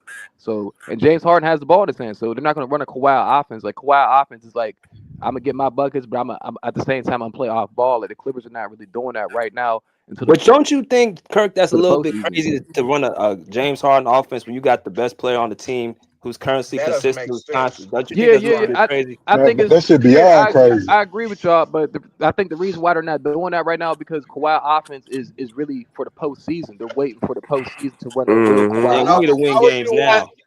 Hey, I why agree. would I you want agree. any player that says I am the offense, nigga? You can't play on my team, then, bro. Period. Man, that's just like a You know how female the saying Clippers I'm do the though, bro. table.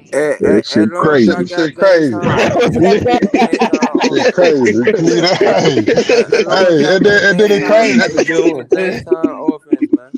And then everybody keep wondering, like, oh, James Harden have a habit of coming up short in the fourth quarter. It's because his usage rate is too high, bro. He wears down. That's gonna be for He anybody who does. have the ball in their He hand does. that much, bro. He does. When you go into your reserves to get that energy, it ain't gonna be there, bro. It take energy to bring the ball up and down the court. And then it seems like it's in the Clippers' psyche to look for James Harden and give him the ball. Even if Kawhi got the ball, he passes to them. Sometimes he be running off a string looking to get the ball right back, but they head already be turned looking for James Harden to get him the ball. And I'm just like, bro, his usage rate, his minutes are too high. That's why in the fourth quarter, when you Right. actually need him to get some buckets or to make some timely shots, he has nothing left in his reserve. Like this shit And is Ben not rocket Simmons, you can science, say bro. what you want about Ben Simmons. He don't hold the ball. He moved that damn ball to make the defense have to make a decision. He's very good at that. Moving the Most ball definitely. quick. Yeah. Yeah, So, bro. bro, He's not going nowhere, bro. So the Clippers, they gonna have to. Like I said, I like what Lamont said. Norman Powell and Zubac is the key, bro. Like James Harden's not the key. We all know that. I think James Harden knows he's not the key either. I think he knows that. Like he's not stupid. He's a smart dude. He knows that. No, he's He delusional. That's why he keep he is draining the shot delusional. No, clock he and is a little taking no, no, step delusional, back but he's not threes and stupid shit though. and turning the ball over.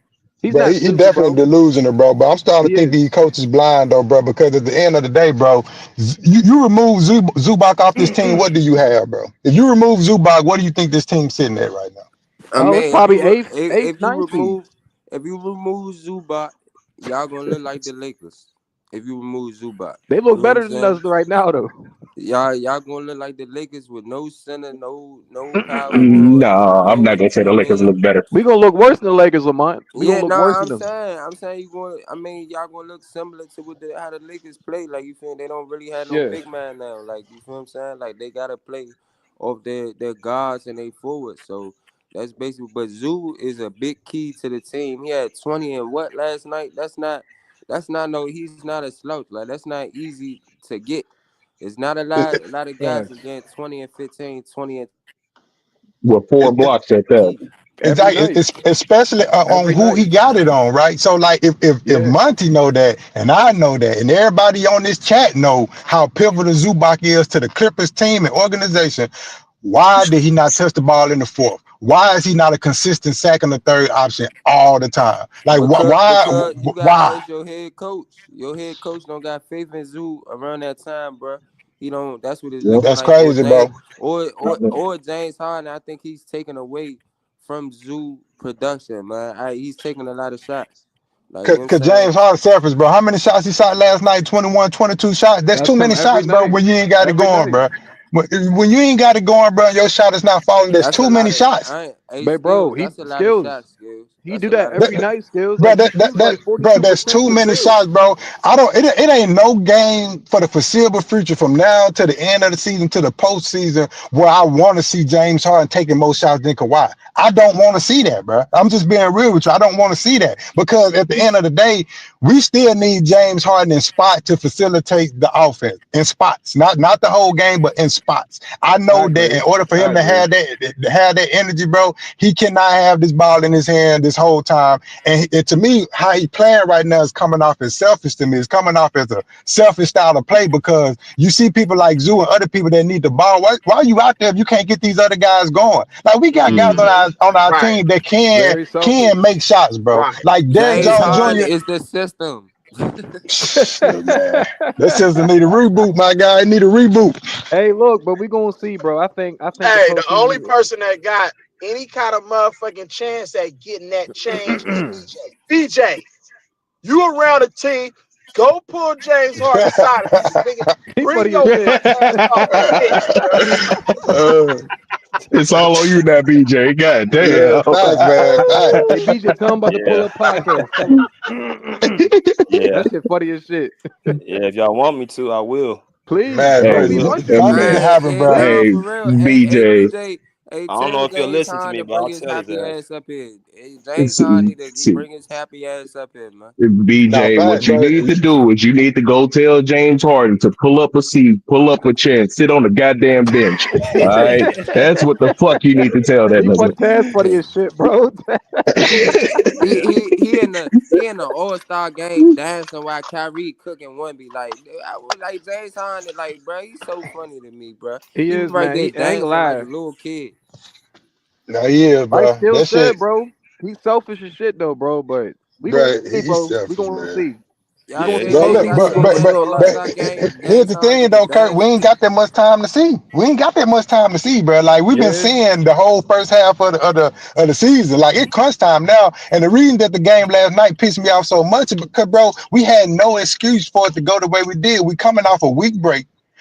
Giannis, they best players on minutes restriction. They got us coming off the bench. Just got suspended for 25 games, yeah. bro. Right. We had done on Leonard had him play one of his worst games of the season. That game was prime for us to win. The fact that we lost it is just unacceptable, bro. And y'all was up Coming double off a week, digits. Y'all was up like 11. Y'all cannot bro. squander that lead It like was that. up 13 at the Exactly, beginning bro. of the fourth, bro.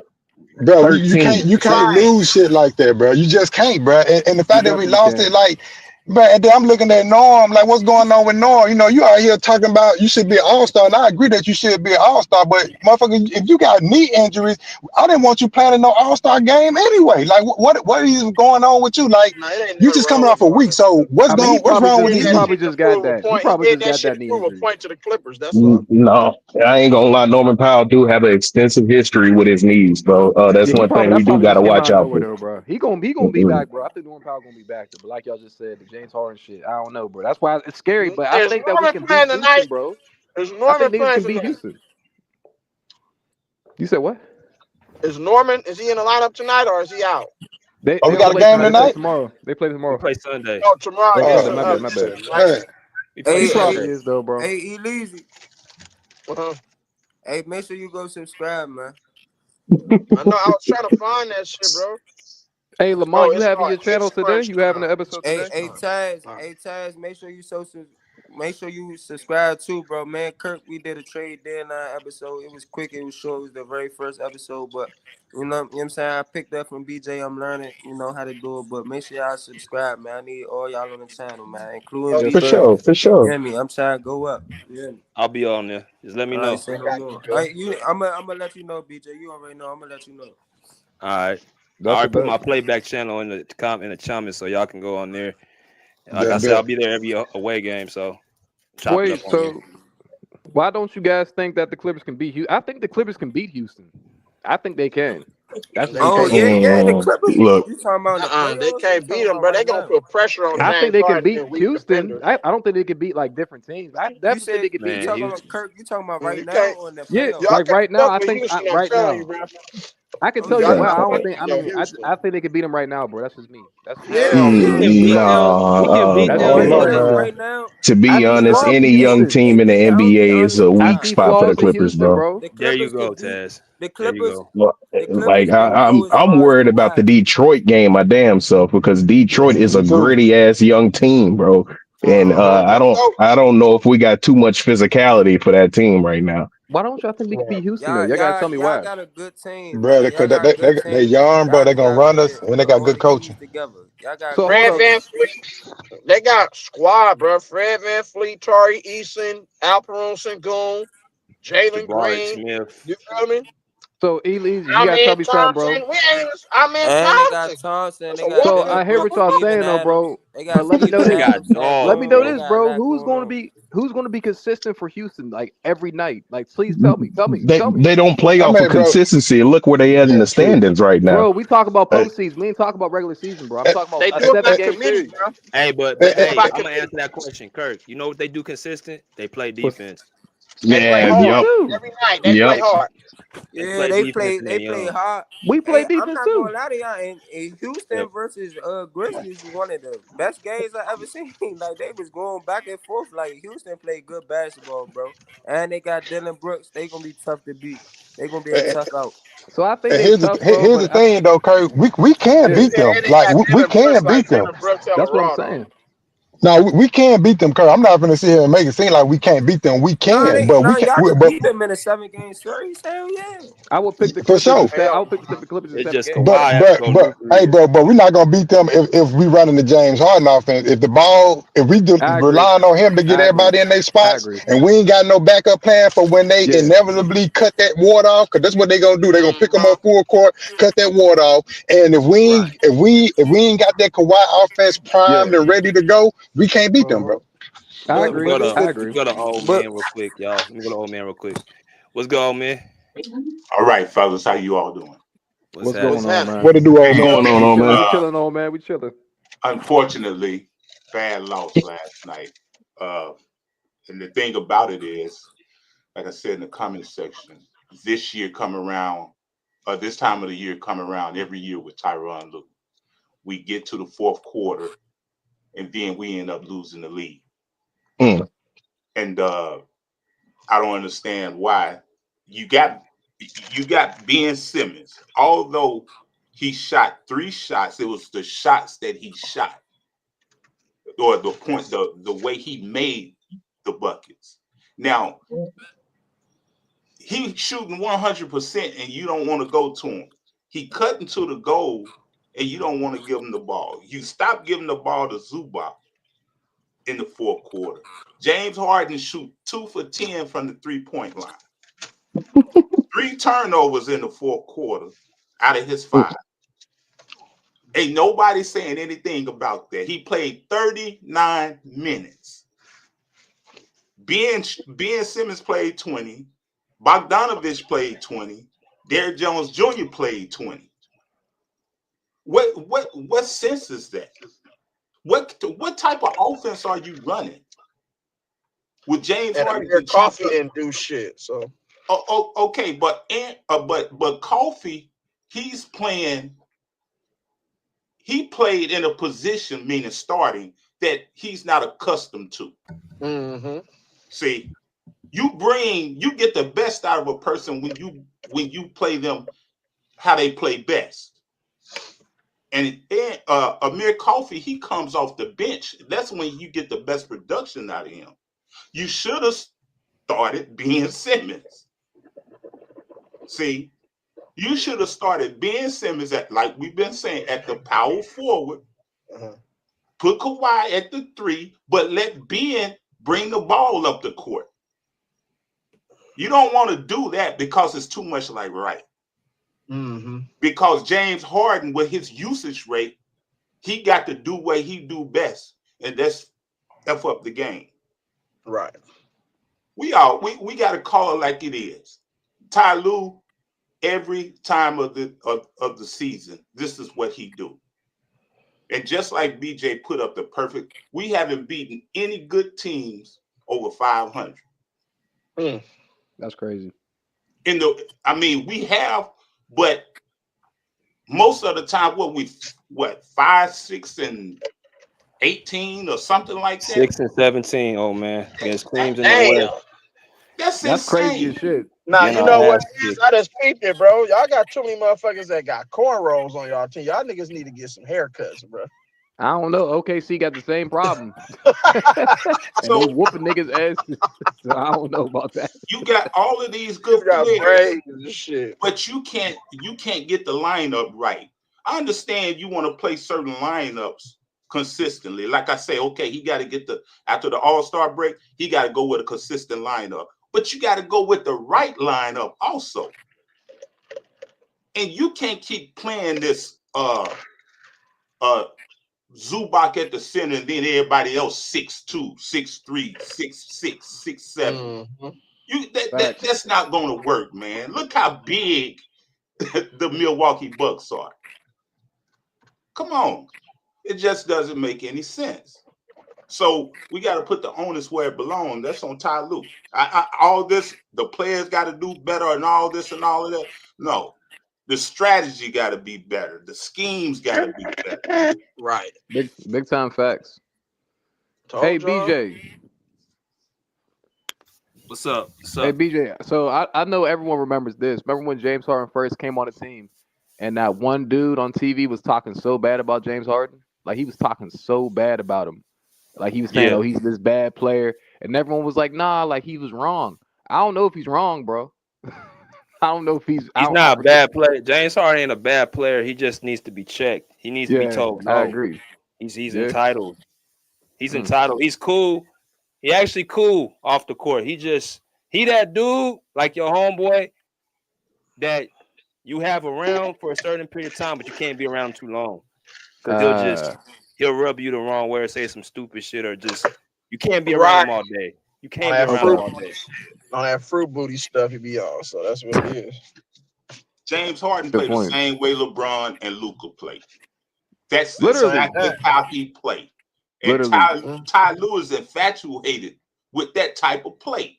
He want a high usage rate guy. I mean, he had Kevin Porter Jr. play. Kevin Porter Jr. played the same way. But faster. He played faster a little bit.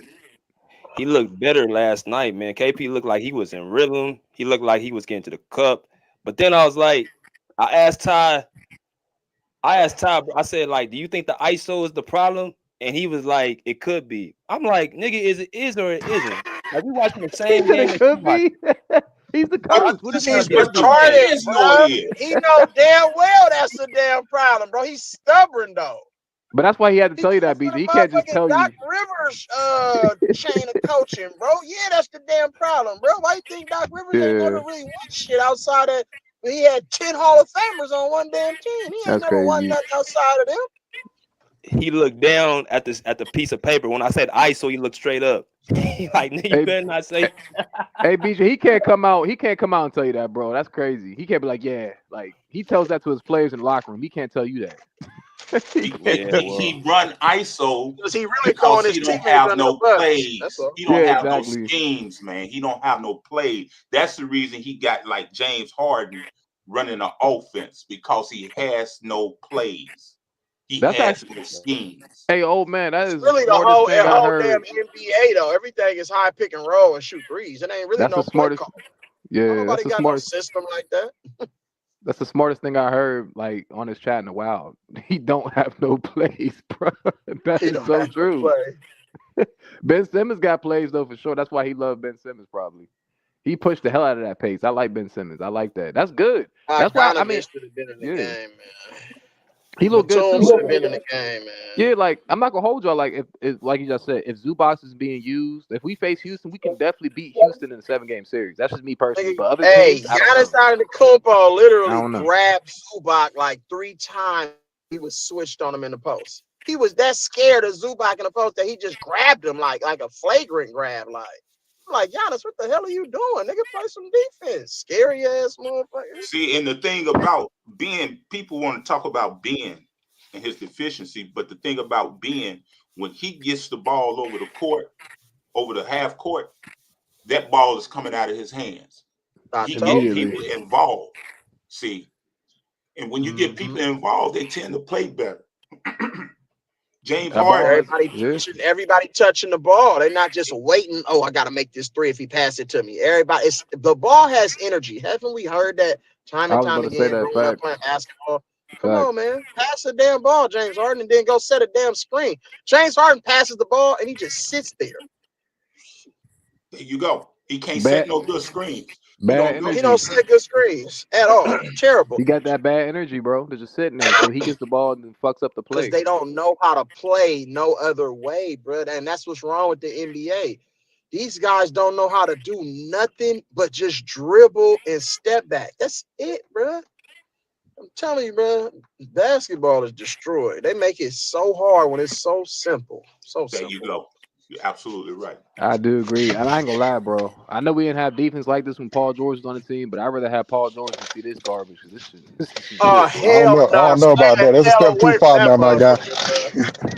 Hey, quick question though. What BJ say our record was against above 500 teams? Wait a minute. 6 and 17.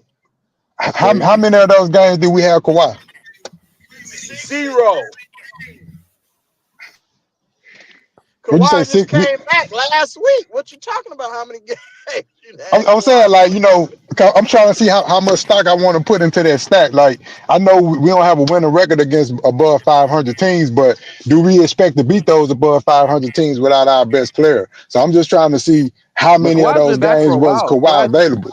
Kawhi's been back since let's look at the statistics, because I know some of them games we had Kawhi, like against. Okay, probably of course. Like 2. I would say 2. That's not true. That's not true. He's been back since December, bro. Yeah, but we haven't. No, 2 of those wins, bro. Most of them wins came early in the season, bro. And y'all was like a top 5 team, like real talk. That don't count though. The beginning of the season, teams. Oh, that don't count. Oh, okay. To me, that don't count. I mean, like December, like the beginning of the season, anyone can win. So yeah, Minnesota, Lakers.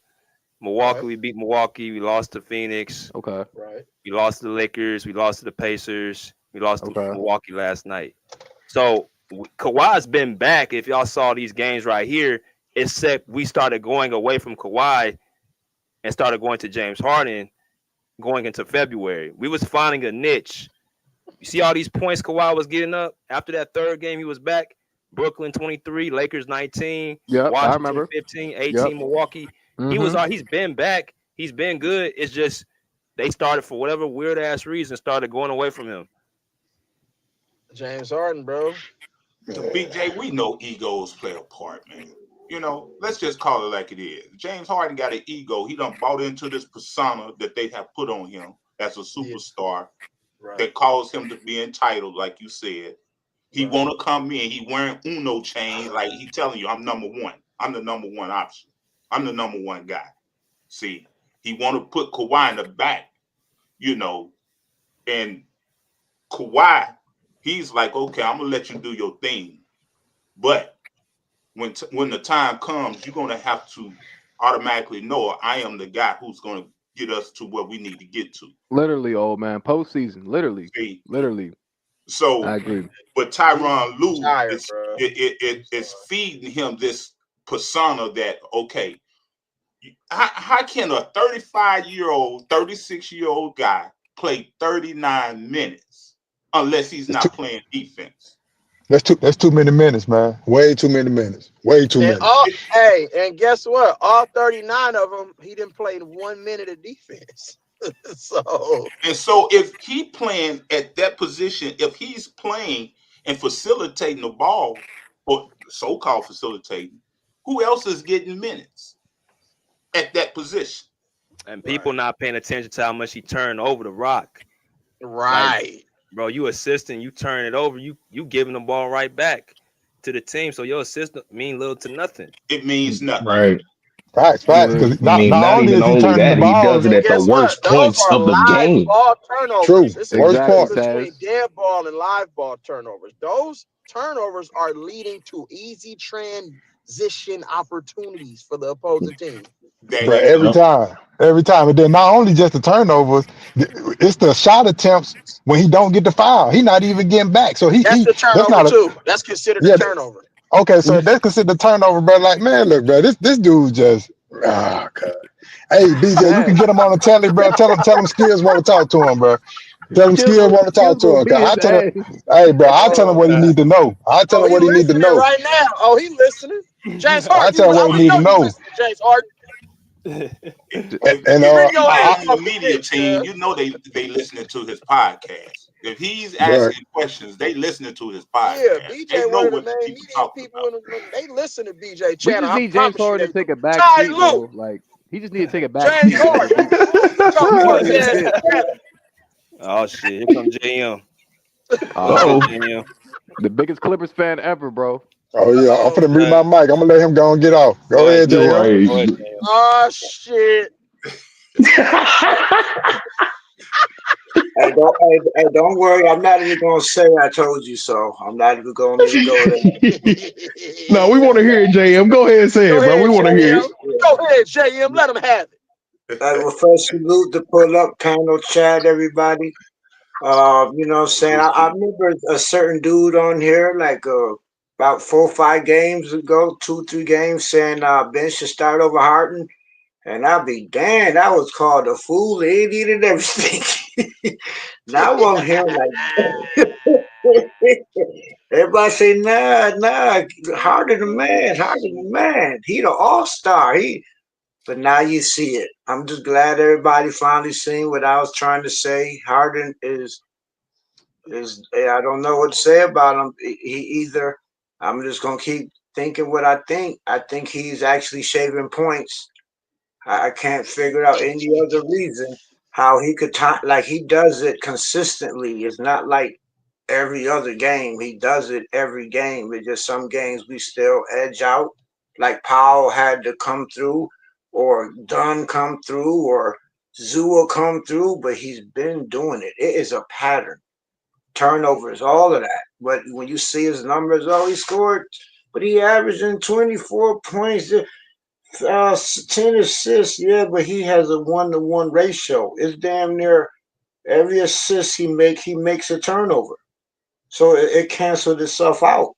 And he played a little bit better on defense, but that bad pass at the end, and then he gonna try to take a charging foul on Kuzma. I'm like, what is this man? Well, I know what he's doing. He's messing us up. But and then I'm like, but I ain't gonna harp on that. It was a close game. I figured we should have won, and we could have won. We had the game, but Kawhi coming out, like he didn't have that much of a fishing game, but if you notice, he didn't play the whole fourth either. Like, what is up with his minutes restrictions? I remember BJ was talking about that earlier, like 16 games in the season, this man still on minutes restriction. That is unheard of. And on top of that, why can't he use the minute restriction in the beginning of the game? Since Harden on the court, let them be doing what they've been doing the whole season before he got here. Let him come in as the closer, which was my first idea. Let him come in at the end. If we're gonna keep him we're gonna need him in the fourth quarter, not so much in the first quarter. right? Got Powell, all of them doing all the scoring, been happening all season. But man, this whole thing is whack, man. And I don't know what's up with Ty Hey, Lue. JM, real quick. James Harden Yeah, is listening. If you had one thing to tell James Harden, go ahead and talk to James Harden right now. What you want to tell James Harden? I'll say Harden, I got a strong idea you saving points because there's no way in hell you can explain 18 years of choking at the exact same time. 16 seasons for all the playoffs he's been in, never missed a playoff. He's choked in actually every last. So I would say, like, yo, even if you got a gambling problem or some, or a long story short, man, just go and get off our team, man. Just go and go find another team to take over. That's what I would say. Just find another team to take over, man. You had you run. You went to the All Star game. Good for you. Now take the Yeah, he system got down an the road. endorsement deal with Prize Picks, bro. He got a what? He got endorsement deals with Prize Picks. I'm not surprised. I did not know that, but I am not surprised. I'm not. If that's true, that is crazy. He really does. Nah, he joking like crazy. He joking like crazy, Nah, I'm bro. fucking with you, bro. He But might. He hey, might I do. He wouldn't put might. it past all these damn players the way they be playing. Motherfuckers be playing. Harden need to go back to Houston, bro. He need to go back to Houston so that Nah, coach don't can fuck make him play Houston up defense. like that. Yeah, Hey, don't make sure don't do Houston. I want to I'm see just Houston saying that he thrive, make him bro. I play don't want to defense. see He that gonna play make shit. with it. Trey Young or somebody, nigga, one of He them gonna make teams who ain't trying James to Harden play win. defense. Go back to Brooklyn. And yo, Fuck, send him to Orlando, nigga, somewhere. God damn. he actually tried to go back to Houston That's the before G he came League. here. When he left the Nets, Philly, he wanted to go back to Houston. He actually tried it. But Houston's like, nah, we good. So that's how Yeah, we they wound good. up I here. told you. He's finna. Yeah. Hey, that type of basketball is gonna be out the league pretty soon, bro. It's boring for the rate. The ratings are It's low. very Nobody wants to boring. watch somebody Very pound boring, the man. ball 100 times and do a step back three. Like, who wants to watch that type of basketball, bro? And see Literally. that's the difference between Harden and Westbrook. See, Westbrook didn't have no ego. Westbrook, he said, Yeah. I'm going to do whatever it takes in order for the team to be better. Yep. See, Harden, when Harden come down the court, just like you said, he gonna pound the ball. He's gonna take a step back. He don't know how to set good picks. He don't know how to cut without the ball. See, Yeah. he got to learn how. If he gonna be in a starting lineup, he have to play more two than one. Because if he sticks at the one, the ball is gonna stick in his hands. It's not gonna touch everybody. So Right. that's the reason I say you start being at the four and let him get the rebounds. Let him play defense. Let him get into the floor of the game. Let him bring the ball up the court. Let Harden get used to cutting, get used to coming off picks, just like Norman Powell do. See, That's a wrap. let him get used to doing that so everybody can touch the ball.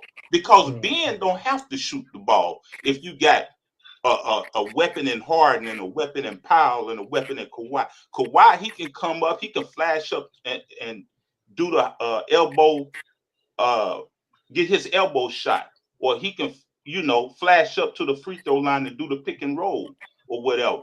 Zubac wide open underneath the goal because he's going to draw double team. It's a lot of variables that Ty Lue can do, but he just don't want to do it because he lazy minded. Anybody that's on the sideline with their arms crossed is lazy minded and let the game just go as it is.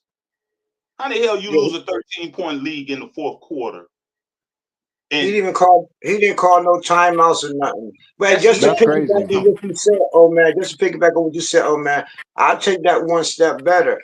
Bogdanovich was doing pretty good at point passing the ball too. Exactly. So that the match what you said, and I'm gonna let you finish my thought. What if I'll let Bogdanovich start at point guard and then have been on the floor? So you got two playmakers. And Harden will have to go back to number two. See, our problem is we get hypnotized by stats coming from somebody like that, but we don't know how to decipher the impactful stat. See, it's all of the game is about impact. It's not about how you put how many points or rebounds or assists you get. No, how many of those points, rebound, assists are impactful?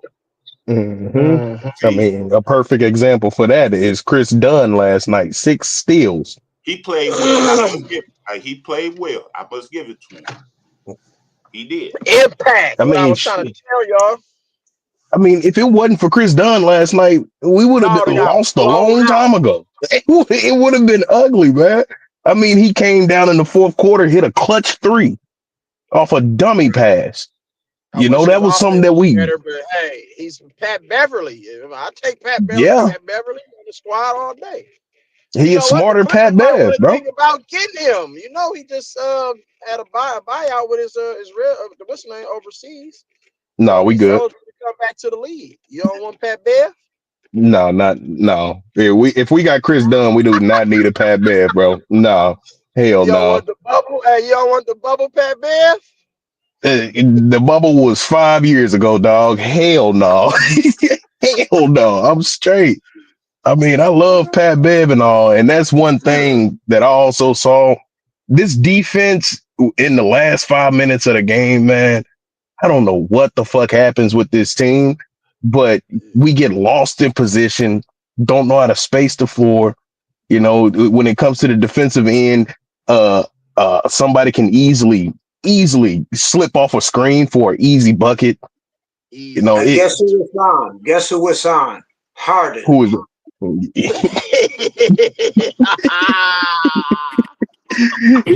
Yeah, I can't disagree. I can't disagree. He the next closest defender, JM. Harden shouldn't even be on the court in the closing minutes because they blow right past him. He don't like he is literally. I didn't realize how slow he is. I thought he was playing like he's slow. He is literally slow. He only fast when he got the ball though. That's it.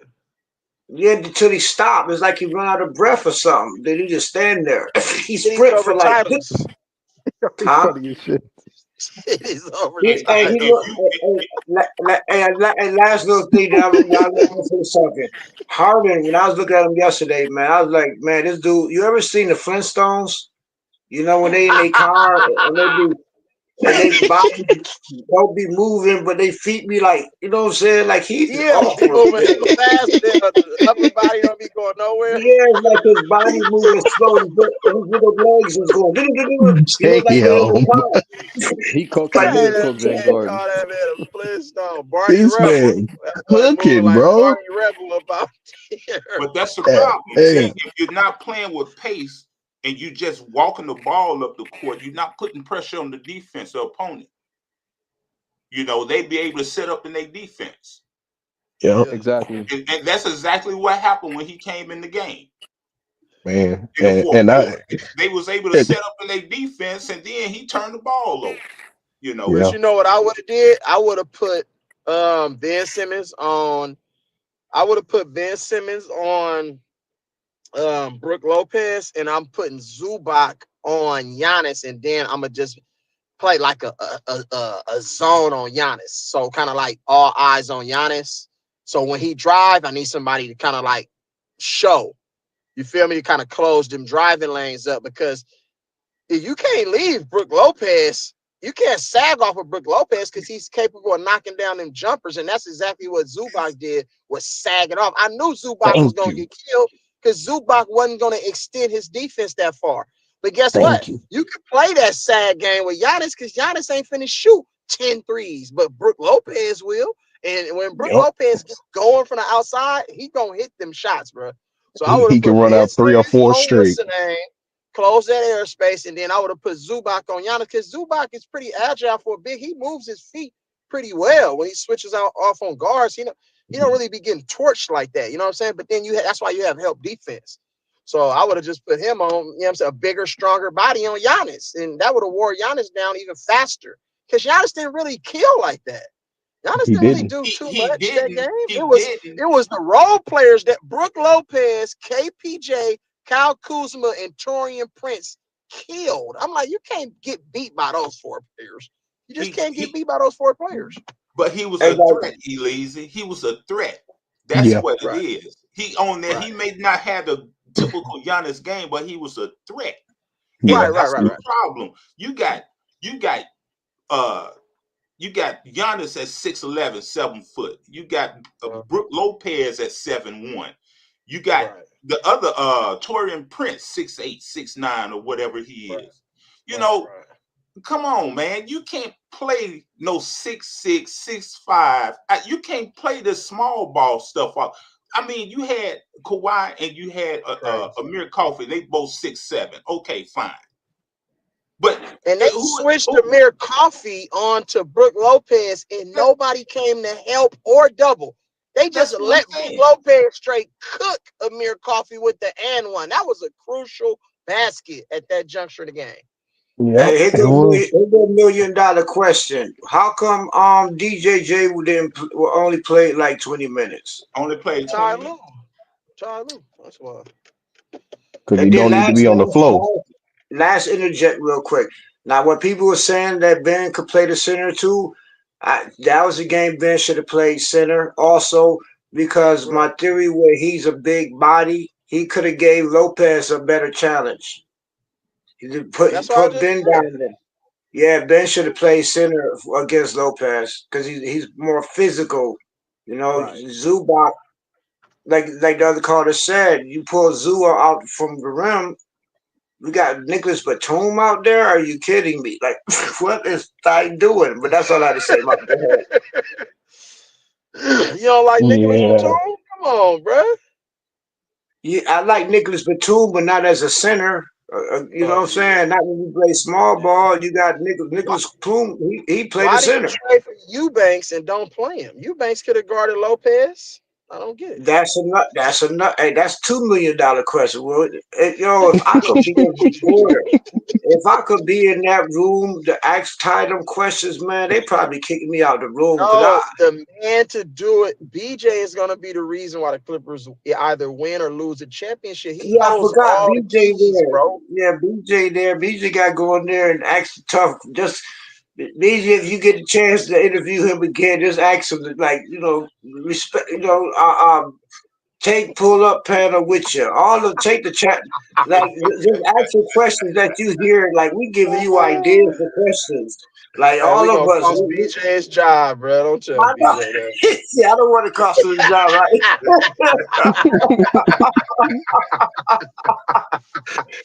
But he'll be a right. Ty Law tried to do it. Like he smooths stuff in. Like, whatever BJ be talking to him, he tries to ask them kind of questions. But Ty Lue got a way of either getting up from the table, or he'll say, "I don't know." Like Ty Lue, they do that. They don't want to keep it 100. That's why they don't want to keep it 100. But that's the Ty Lue. Law asked him, like, that lineup with Harden. With Kawhi and Ben, that looked pretty good. Do you plan on keep using that? You know what you should ask? You be like, man, you should ask Ty Lue the number one question. Why do you guys have so many? Do you think the braids are killing the brain fall, are giving the players brain fall because their braids are too tight? Oh my gosh. The problem with that is Kawhi also wears braids. He be scratching them every time. He like, what the hell's going on here? When he'll start scratching his braids, if you watch him, it's just like, man, what the? I should have stayed digging in them braids, JM. I told you, bro, they be fucking. It's killing their brain cells, bro. All that chemical they put in their hair. He gonna scratch a spot right there. He gonna have, when he take his braids out, it's gonna be a ball spot right there where he always scratch. But anyway, just like the question, Rasheed Wallace. He gonna turn into Rasheed Wallace. Yeah, he gonna turn to oh my gosh, I don't know what's up with Rasheed Wallace's hair, but just to finish the question real quick, he looked like somebody threw some grits on his ass, like his woman just dropped a hot pot of grits on the back of his head, and that shit never healed. But anyway, I don't even want to get off track. Now back to the question, like asked him, like when Law Murray asked Ty, like, that the lineup with Zoo and Ben, Kawhi and Ben was out on the same time. That looked pretty good. Do you plan on using that more? Ty said, man, well, Kawhi, Harden, and Ben, mind you, Law only asked him about Kawhi and freaking Ben. He put it, Ty said, well, Kawhi, Harden and Ben.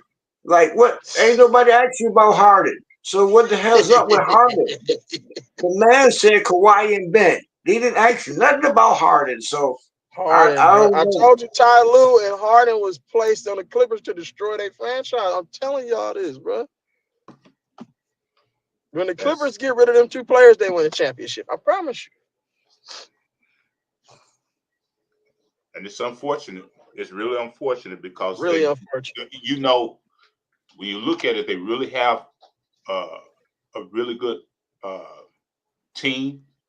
You know, I was wanting to really get a pick and pop guy, but I see the versatility in Ben, and I say, okay, this is still a good pickup that we got. Right. But you got to utilize Ben the right way in order to get the results. Right. But man, Ty Lue, man, he just don't know how to coach a good team. He done had good teams, and everybody want to hang up on this. When he made some, the media made his mark when he played against Utah and got to the Western Conference Finals because Kawhi got hurt, and he made these so-called rotation adjustments and whatnot. They want to talk about how good of an adjustment he makes, and all of that was just blown out of proportion because he ain't done nothing since then. And plus, actually, but he when get it's an injury, all you do is sub in another player. That's not an adjustment. I'm doing what I have to do. Like I have to put somebody else in the game. That dude just happened to ball out. It's nothing that I did. You feel me? Yeah, he had a good night of guessing. Sometimes, 1 out of 100 times he'll guess the right answer. That's all that was. But it just to piggyback what you said about Ty Lue once again. Ty got his fame from that 3-1 comeback, right? But if you watch but if you remember what happened was LeBron took the clipboard from Ty. They was down 3-1, so clearly Ty couldn't have been doing a good job. And if everybody watched that series, you'll remember this one play. They kept replaying it over and over. You probably can still find it on YouTube. Clear LeBron literally took the clipboard from Ty and threw it down. Snatched it from him. Snatched it. Yeah, so you seen it too. He snatched it, and him and Kyrie went on a run. So and then Ty got fired the next season, and he was out the league. Right? Remember, he was hospitalized. Ty Lue almost died thinking with LeBron, bro. Remember, he gave him stress and anxiety. he gave anxiety. That was his excuse for failing the next season. That's what that was. Six games. 6 games into the next season, they fired him. Yeah, because he can't coach. That's the reason the Lakers. He couldn't coach. That's the reason the Lakers really didn't want him when he was. Lakers didn't want him. Yeah, Lakers said, well, whenever you had a coach, when you went to the Lakers said, okay, we'll hire you because you know LeBron, but we're gonna pick your staff. We don't want none of your people. You're lucky you're here. Staff. They took you can't. He said it himself on his own. Ty said it himself. He's like, man, I felt disrespected. They said I couldn't pick none of my staff. Yeah, because LeBron probably would say, yo, man, you can hire him as my, he got me a ring, whatever, but don't let him pick no staff. He cannot coach. So they go put their own staff around him. That's why he didn't go there. The only reason why he wound up here, because Doc Rivers, when Black Lives Matter movement and all that, that's actually when it happened. He gave Ty Lue a job. Yeah, in the bubble. Yeah, and so then after the bubble, they fired Doc. So Ty was the next one standing. Ty Lue, Doc Rivers, and Chauncey Billups all coached the same. All the same. I'm telling you. That is true. And look at all their teams. All their teams down there got the same damn record. Total trash cans, bro. I'm telling you. Coaching matters. I think it's deeper with Ty. That's why I say I'm worried about the Lakers. It's not the players. I think I'm worried about Ty is actually a Clutch Sports client. And I was putting that on Twitter on X yesterday, and a lot of people liked it, whatever. They starting to see there is something that stops Ty. Like I truly believe Ty leaving Lakers was a plan to come here because they knew by then Kawhi was coming to Mm-hmm. sabotage it. Sabotage it. Ty, Yeah, I agree. yeah, the whole For the 5 years Ty Lakers. been For here. the Lakers, Yeah, yeah. Because you got look at the last LeBron. like 5 games they didn't play the Clippers. The Lakers been beating that ass for whatever reason. After the first 15 games, the Clippers was dominating the Lakers. That's So a now lie. all of a sudden the That's a Lakers done lie. figured it out. Come on, man, stop That's a playing. lie. Hey, with the games we lose, like Kawhi was on minutes restriction. They didn't use Zoo. He let Harden run around, do absolutely. It's literally like Ty pulls the players that we need out the game whenever we play him. Like Sabotage, we brother. sabotage. It's a conspiracy theory, but when LeBron owns, I ain't gonna say his name like that. Clutch Sports. Everybody knows it's LeBron shit, right? It just put Mm-hmm. somebody else to run it because he can't have an agency and be in the league, right? Right. So you got a front runner. You got the face of Clutch Sports is Rich Paul, but the man behind it is LeBron. Nobody Yeah. heard of Rich Paul until LeBron came around. If Right. you think of all of his players anyway, so Ty Lue is actually a client. Now, when have you heard of a coach having a freaking agency? Right. Well, y'all think about that, and that's a good question, Jam. I'm gonna let y'all. I'm gonna let Mingo go, but as y'all come in, make sure you guys, like I said, subscribe to my man Monty Crunch Time Podcast. Go subscribe to him. Everybody that's on the panel, put y'all emails in so I can go ahead and let y'all know where the playback is gonna be on Sunday. Watch party, all that good stuff. But I'm gonna let Mingo go in. I'm gonna let y'all get back to it. What's good, Mingo? What's going on? What's good, brother? What's going on, brother? Man, I just couldn't Good, understand that bro. game, man. What's going on? I just couldn't understand that game last night, man. I'm looking at the Clippers in the Bucks game. I'm like, oh crap. I didn't understand what was going on. I was like, man, oh Lord, Clippers got this game, bro. It just, I just couldn't believe what I was seeing. I was like, is Ty Lue is he trying to impress somebody behind the scenes, or is he? Like I just didn't know what was going on, man. And then plus Giannis was on minutes restriction. He couldn't even play the whole game. Giannis couldn't. That's why I couldn't understand why the Clippers weren't winning that game. I'm like, bro, Giannis is on minutes restriction. Y'all got to take advantage of that. I'm like, man, I don't know. I don't know. I was just shaking my head the whole time I was looking at it. I just couldn't understand what was going on.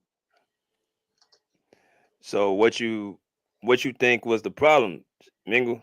The problem for me in this game, and I never say nothing about Ty Lue, but this game I really think it was Ty Lue. And I never mentioned Ty Lue in no conversation that I have. I never mentioned Ty Lue, but I think this time it might have been a little bit of Ty Lue this time around. Well, what's the difference in this game and the other games that turned out the same way? Because this game, I really believe his rotations is what killed the game. See, in the other game, I don't think it was the rotation. I think it was the players. It just went, and also James Harden did have that critical turnover. That critical turnover what James Harden had, I think that shifted the game as well. How does the listen to this parallel? How does the oldest man on the team play, or the second oldest behind Nico, play more minutes than the star player on the team? Just like it is on the Lakers. You got the oldest man on the team playing more minutes than everybody else. That's a good question. Well, Come on, make it make sense, man. They play the same way, and that's what Ty Lue likes. He likes those type of players. And by you infusing those minutes on that type of individual in the usage, nobody else can get in the game, especially at critical moments in the game. Yeah.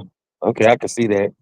I get what you're saying He right there. does that all the time, and that's the reason we always lose fourth quarter leads. He does it all the time. This is not nothing new. But that turnover by James Harden didn't help either, though. Exactly.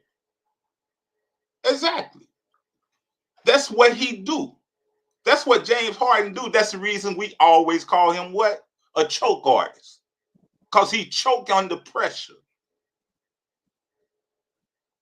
So you got to get somebody else in there that knows how to run the offense and get everybody else involved in the game at critical moments. You got to take the ball out of James Harden's hand.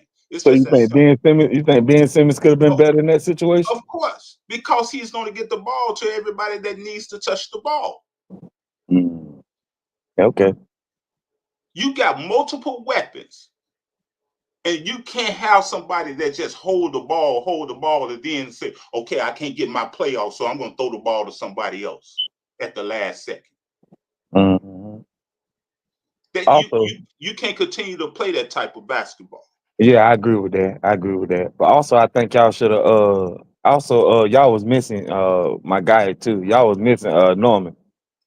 Y'all could have used him down that stretch because he's the one who bring y'all home most of the time. Flamingo. I guess I'm gonna say he's the closer. I guess I'm just gonna go ahead and say it. He's the That's closer. fine. That's fine. But you was up, what, 13 points? Yeah, by 13 points. Yeah. Come on. Yeah, you don't. You got up 13 points without power. Why you need them? Yeah, but then it started playing stupid. See, that's the thing. Because the person that had the ball in his hand. Yeah. Okay. We Yeah. gotta call it like it is, man. See, the stats hypnotize us. The stats, I'm telling you, they can hypnotize you. But when it's not impactful stats, then you end up losing the game. Because you're not scoring and you're not rebounding, you're not assisting at the moment that's most needed. And why Ty Lue didn't play what's the name? The one y'all got from Atlanta. Bogdanovich. He only Yeah, played why 20 he minutes. He only played 20 minutes. Him, Ben Simmons, and even Derrick Jones Jr. only played 20 minutes. Yeah, he should have played them guys way more. All three of them. See, I mean, they couldn't have been no worse than what James Harden was. Kawhi Leonard forcing shots. He's 9 for 22. He forcing shots. Yeah, Kawhi too. Kawhi was bad too. I ain't gonna cap. He was 50% from 3-point line, but that's not his 9 for 20. That's not who Kawhi is. Yeah, because he's forcing shots. Yeah, Kawhi don't usually shoot 22 shots. Kawhi normally shoot around about 12 to 15 shots, somewhere in there. Yeah, 22 shots is a lot of shots. I was, like I said again, y'all thought I was crazy. I said about 5 games ago, Kawhi playing like he's on strike. He not even. He just forcing it. Like he just so frustrated that he taking more shots, but it's just bad. That's how he plays. Well, let me That's ask y'all all. this That's all I question can then. say. Well, let me ask y'all this question then. Do y'all think when Kawhi came back, do y'all think he disrupted y'all chemistry? No, Like the we had a chemistry run y'all with had going? Kawhi. We had a run with Kawhi for a period of time. We was winning games, and then we stopped giving him the ball. See, and that's the problem. We don't want to call it like it really is. We know Kawhi is not the problem. But Kawhi is a chameleon. He can adapt to anything, any situation, and not take away from him. We just got to call it like it is, man. We dogged Russ when he was on the team, or we allowed people to dog Russ when he was on the team, but we don't want to do the same for Harden. Say it again, old man. Yeah, and he doing worse than Russ because he's taking away. At least Russ was willing to do what it takes to win. Oh yes, James congrats. Harden's ego is not going to allow him. So he said, "Damn it, I'm going to do what I'm going to do. I don't care what nobody say." That's not a team. I got to give a shout out to Russ for Denver's number 2 in the West right now. So yeah, you got to give a shout out to Russ for that. He's elevated that team. Yeah, he's definitely helping them. He ain't the sole reason, but he's definitely helping those guys over there. Man, when it was Jokic and Russ, man, all them injuries they had, Murray, Aaron Gordon, Russ, and Jokic carrying that team. Yeah, they were doing their thing together. They play so well off each other. I don't know how that happened, but they play really well off each other. And the difference between Russ and Harden, Russ plays defense, man. He got defensive team awards over there in Denver. Hey, Russ was doing good with us. Remember the beginning of the season, Russ? He was. It was Harden that disrupted that. Actually, Russ, when y'all got in the playoffs, when y'all got in the playoffs, Russ was doing good then, but And what's the name? Kawhi and PG got injured. They didn't even play. So now, then, like, and then Harden came. When Harden came, see, that was the previous year when y'all lost to the Mavericks. I ain't talking about then. I'm talking about the year before that. But yeah, but see, that when Russ, when Harden Russ, came, Harden disrupted everything because Russ was doing good. when Harden Russ have came, the ball on the and then Clippers, Russ said he gonna go to the bench. That was a mistake. That's one thing I fought Russ for doing. He should have stood pat. He should have never said he's gonna go to the bench. He should have stayed there and battled. But Russ and Harden played together He ain't had before. no choice because everybody was pushing that, man. Everybody was Yeah, because pushing. they Russ thought, should go to the bench. Harden because should they start. thought, Everybody was yeah, pushing 'cause that. everybody was pushing. They thought Harden was the man. That was a mistake Russ did. I fault him for that. He should have kept but the fighting. thing Like, about it is, JM, when you don't have an ego and you want what's best, but what's best for the team, that's the type of leadership you need. Because not only going to the bench helped him, it helped the rest of the guys coming off the bench. He no, it gave them disrupted us. It didn't no, help us. it He was did out help. there by himself It running helped 100 Amir miles an Coffey. hour. It helped Amir Coffey. It helped numerous guys when he was playing with them. But the thing, what I'm saying is, the ego doesn't allow you to play and do what's best for the team. And that's what I'm talking about, the difference between Russ and Harden. Harden is not going to give up that ball and cut backdoor baseline, or he's going to cut to the, he's going to flash to the free throw line, or he's not going to do any cutting. He got to have the ball in his hands, he figured, to be effective. So that That's takes away why. from everybody. That's why I said Harden disrupt. It was Russ, PG, and Kawhi. We was doing pretty damn good. Harden came, disrupted everything, took Russ out the starting lineup. Now we got PG and Kawhi with a slow Flintstone dude. Russ the one kept the pace. They pushed Russ out, but see Russ. I'm close with this. Russ and Harden played together. They had the same problem when they played together the first time. They had the And same you talking problem. about in Houston? In Houston? Yeah, in Houston, Oh, they okay. had they had the No, same problem. to be honest, Russ figured it out in Houston. Russ Harden figured it left. out in Houston Yeah, when Russ because soon as it was slow at first, but he figured it out going towards the end of the season, and he right, started putting up numbers according to how he played. And then that's the yes, reason when he went to Washington, it wasn't no fall off because he went with a familiar face under Scott Brooks and allowed Scott Brooks allowed him to do what he do best. no, I'm just going to talk. I'm just mentioning real quick the Russ and Harden situation in Houston. Russ did figure it out. He started becoming a triple double threat. You know what Harden did? Show up for next practice, next season, 50 He was pounds already a overweight. triple double threat before he got to Houston. Right. I'm just saying when he got to Houston, so Russ was doing it. Right. So you know what Harden did? Show up to the next training camp, 50 pounds overweight, powdered his way off of the Rockets. But I'm just talking about the difference in the mentality of leadership. Well, It follows Russ. oh, Russ, okay with that. it follows him just like he is on Denver now. He's not taking. Everybody want to say Russ can't do this. Russ can't. He's not Hey, taking away old from man, they them. won 9 games in a row, 8 games and 9 games in a row. You hear me? See, so I'm just talking about the Denver on a difference in 9 game winning leadership streak. between him and Harden.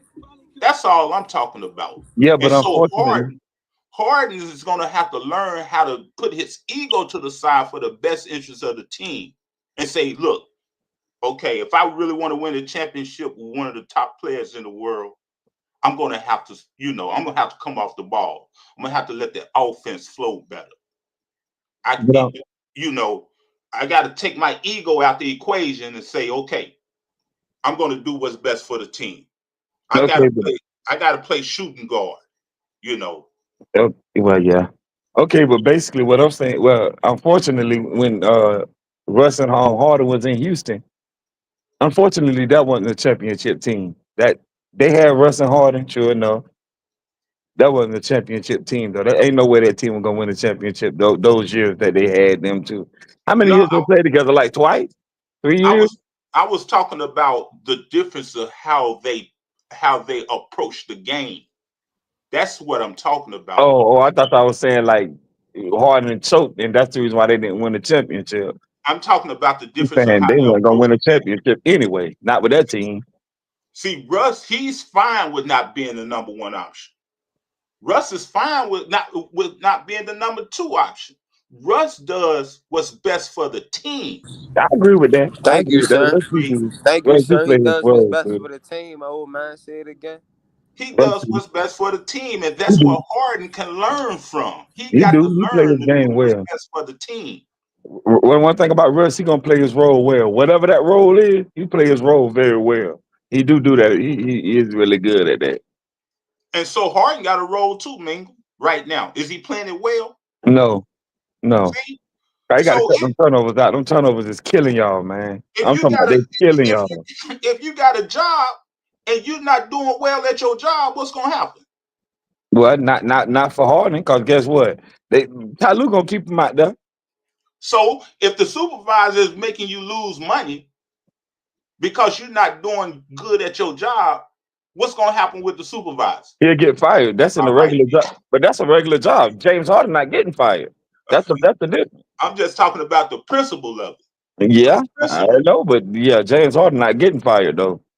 So if you got an employee like Harden and you got a supervisor like Ty Lue and he don't want to make no changes, and the fans are saying, "Look, the fans is what makes the money."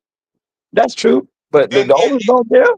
see, well, the owners do care if they losing money. Yeah, they care if they losing money, but if they as long as they making money, which I think Harden is making them money because Harden is a big name.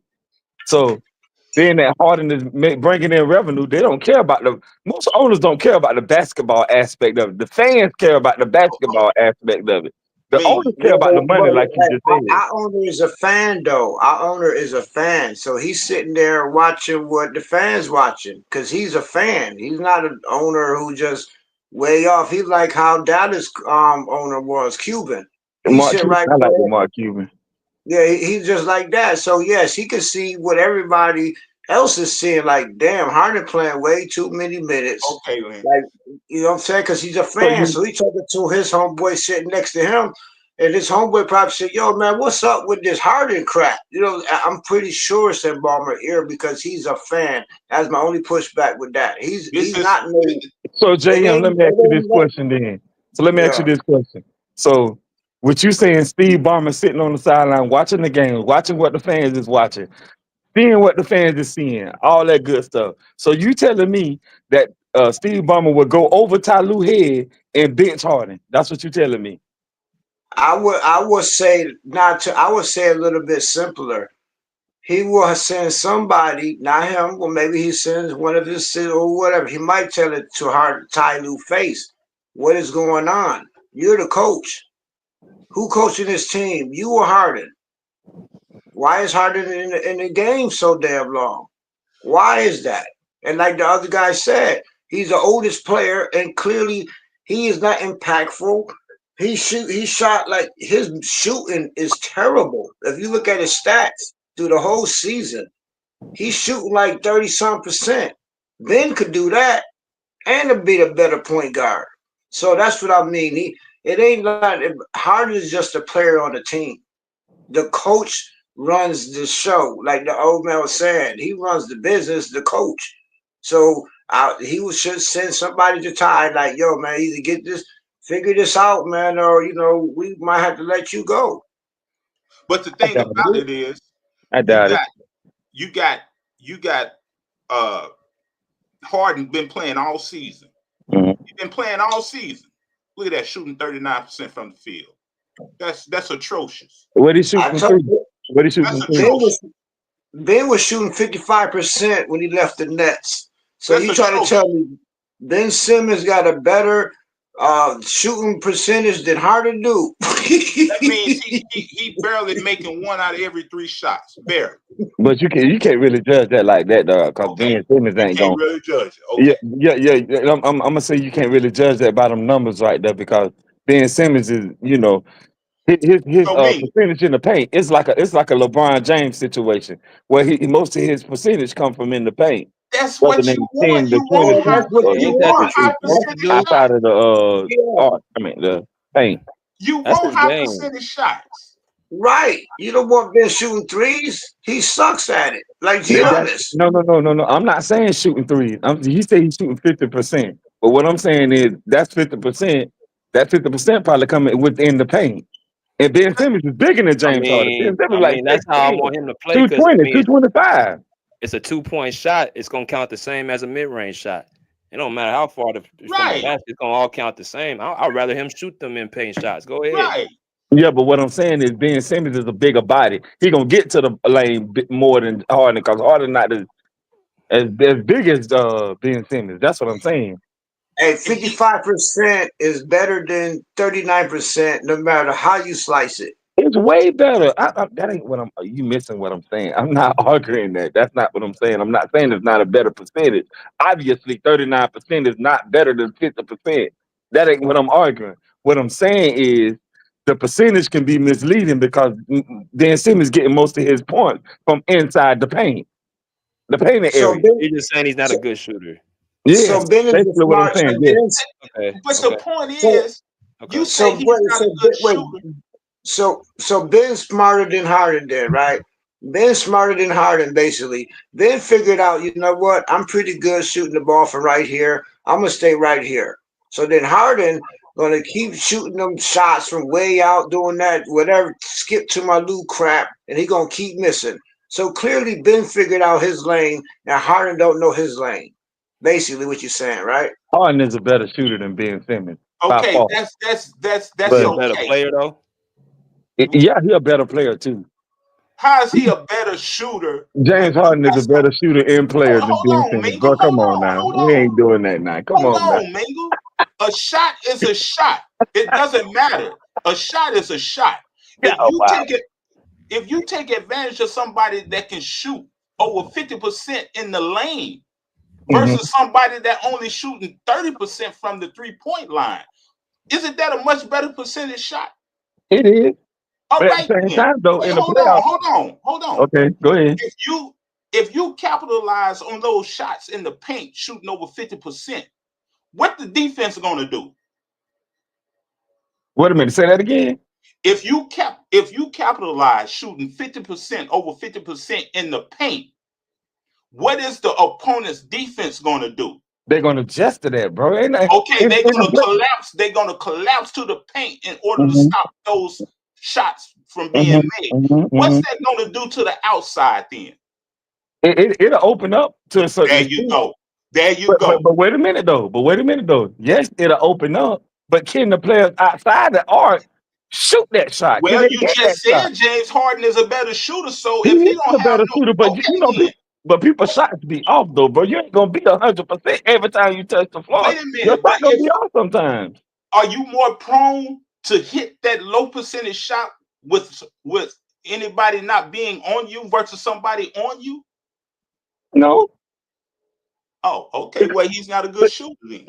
he is. James Harden is a way better shooter than Ben Simmons. That's not even an That's not what argument. I'm saying. But That's not what the I'm thing saying. is, but this is different though. 55% is better than 39%. I don't know I, we how we Harden a better understand shooter that. We with understand. I don't know why you keep 55%. repeating that, bro. That's common sense. And it There ain't you even no go. logic in that. What you're saying? That's common There you sense. go. But Common what I'm sense saying being is, 55. it's a little it's not that straightforward like y'all saying it is. It is that straightforward, Mingle. It's not that straightforward like All I'm y'all saying it saying is. is, it's see this way of playing never changes. If you play inside out, it opens up the offense for the guys on the outside. And if you want high percentage 3-point shot, the only way you get a high percentage 3-point shot is when you got an open 3-point shot. And JM, not JM, and old man, that's the problem. That's the problem. How many teams in the NBA today play inside out? That's what That's I'm the trying to get to. problem. How many That's teams in the NBA? that's The Lakers, when they just lost to the Charlotte Hornets, shot 51 threes. I'm going to say that that's again. The Lakers, when they lost to the Charlotte Hornets, shot 51 why. threes. Why, Mingle? How many teams today in today's NBA play inside out? Like you just said. That's what I'm saying. That's the problem. The Lakers shot 51 threes because they've been talking about they don't have no inside presence. Mm. And we So shot in order 53. to get a good 3-point shot, you got to have the collapse of the defense to the paint so that you can have an open 3-point shot, which makes it a higher percentage shot because there's no one on you, especially if you got good shooters. We shot 53 threes yesterday, made 13 of them. Harden was 2 for 10. Shot 10 times, only hit 2. Ben, on the other hand, he went, 3 for 3, 4 for 4? Like old man was trying to say, better quality shots. Yeah, Man, Ben how do Simmons is gonna you? play around the rim, which I get it. He play around the rim. I understand. If you feed I him and would rather have Zubac Ben around make the the rim, mid ranges than have Harden go constantly go 2 for 10, 3 for 12. Like, damn it, man. The backboard eventually going to break. All them bricks. Now, Mingo, check this out, Mingo. Let's talk about stats now. Okay. Ben had, let's see, Ben had he had, let's see here. In 20 minutes, he was 3 for 3. He had 6 points. He had 5 rebounds and 4 assists, right? Mm-hmm. Add 10 more minutes to that. So what you think his stat line would have been if you had 10 more minutes to that? Per 36. Uh-huh. Per 36, he probably would have doubled that. Okay. So Now, basically Harden, you saying Ben Simmons would have been flirting with a triple double. but the thing about it is they would have been more impactful plays because he's drawing people to the middle. He's cutting and he's drawing people to the middle to stop him. And he can pass it out to the open shooter. I get He that. can pass it out to Bogdanovich. He can pass it out to Coffee. He can pass it out to James Harden. But we just talked about Bogdanovich. I don't know what's wrong with Ty Lue, but he for some reason won't play him. I don't know what's wrong with Ty Lue, man. I don't know what's wrong with the guy. See? It's schematic. That's what's wrong. It's about schemes.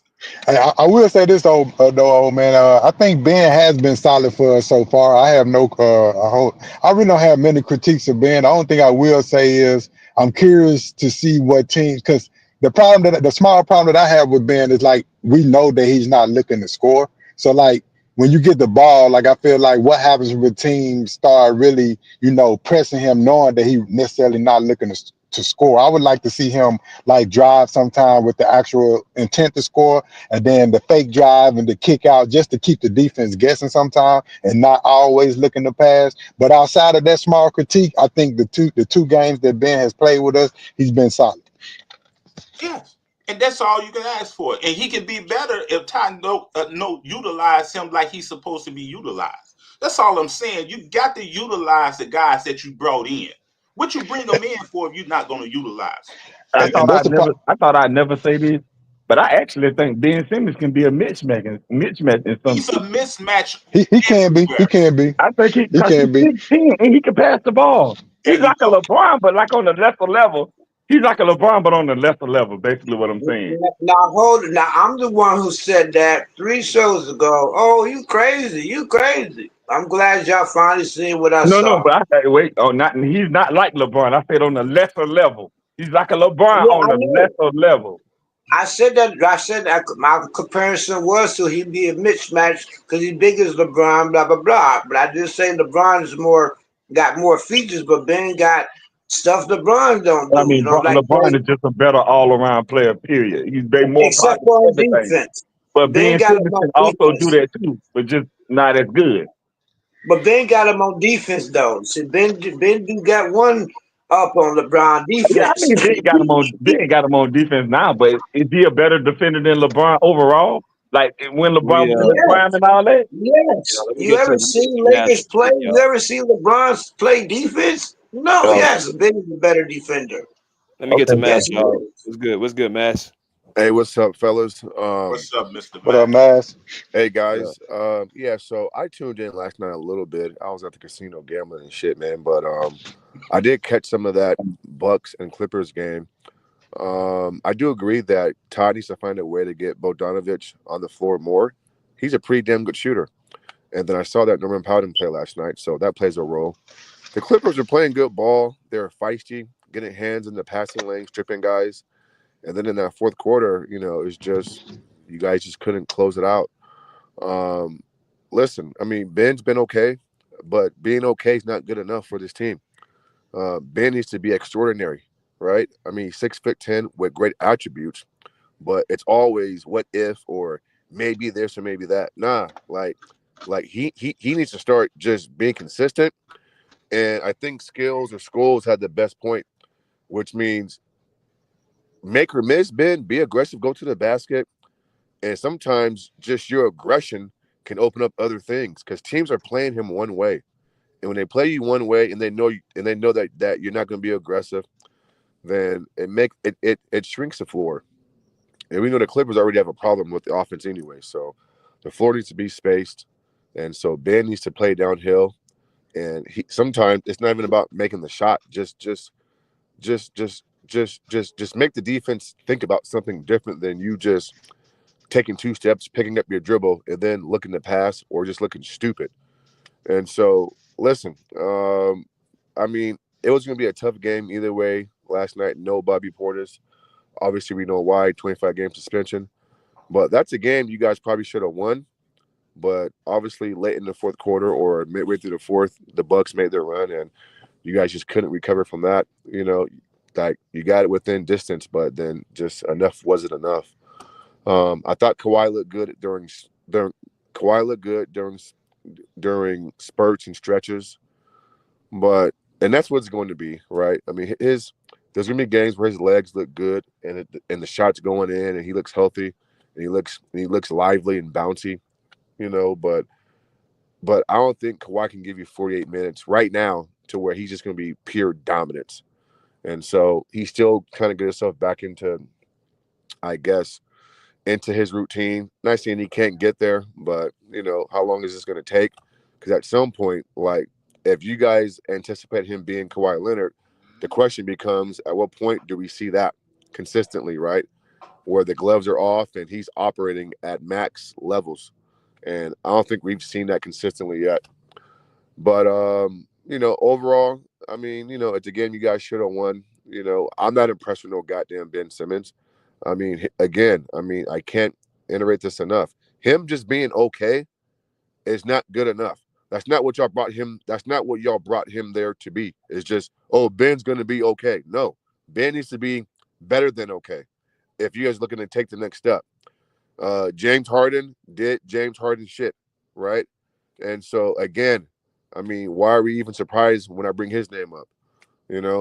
But, just, I mean, there's that much more to say. I mean, you guys lost and you got a chance and on to the next, man. I mean, at this point, wins matter. Seeding is going to matter for you guys. So try to win as many games as you guys can moving forward.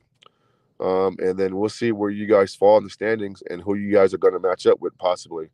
But at some point, they got to put some games together and win because you don't want to be in that 7, 8, 9 range or be in that possible, playing situation, man. But last night wasn't the worst loss, though. I mean, it's a loss, right? I mean, first game back, it's not the worst loss. It's a disappointing loss because you guys had the game, you guys had control of the game. But other than that, yeah, it's all good, man. You guys all made great points. You know what I'm saying? But I don't understand why Ben's here. I mean, y'all may like that move. I don't like the move. I think it does nothing for you guys. It doesn't move the needle like no bit, or like it doesn't for me. It doesn't move the needle at all. And so I'm not sure why he's on the roster for it. Like he doesn't make you guys better because he's playing okay and he went 3 for 3 in a stretch and he made a good pass and got 5 rebounds. Like that's not making the Clippers better. That's not. I mean, y'all don't need no another 6'10" guy ball handling. Like y'all need a backup big, and you need guys to make shots. And you need floor spacing. And you brought in Bogdanovich. And it's funny how you guys talked about this 5 minutes ago. You guys have that type of player here who can stretch you out. And Ty's not even playing him, during stretches. I mean, he can shoot the basketball. He's been in big games.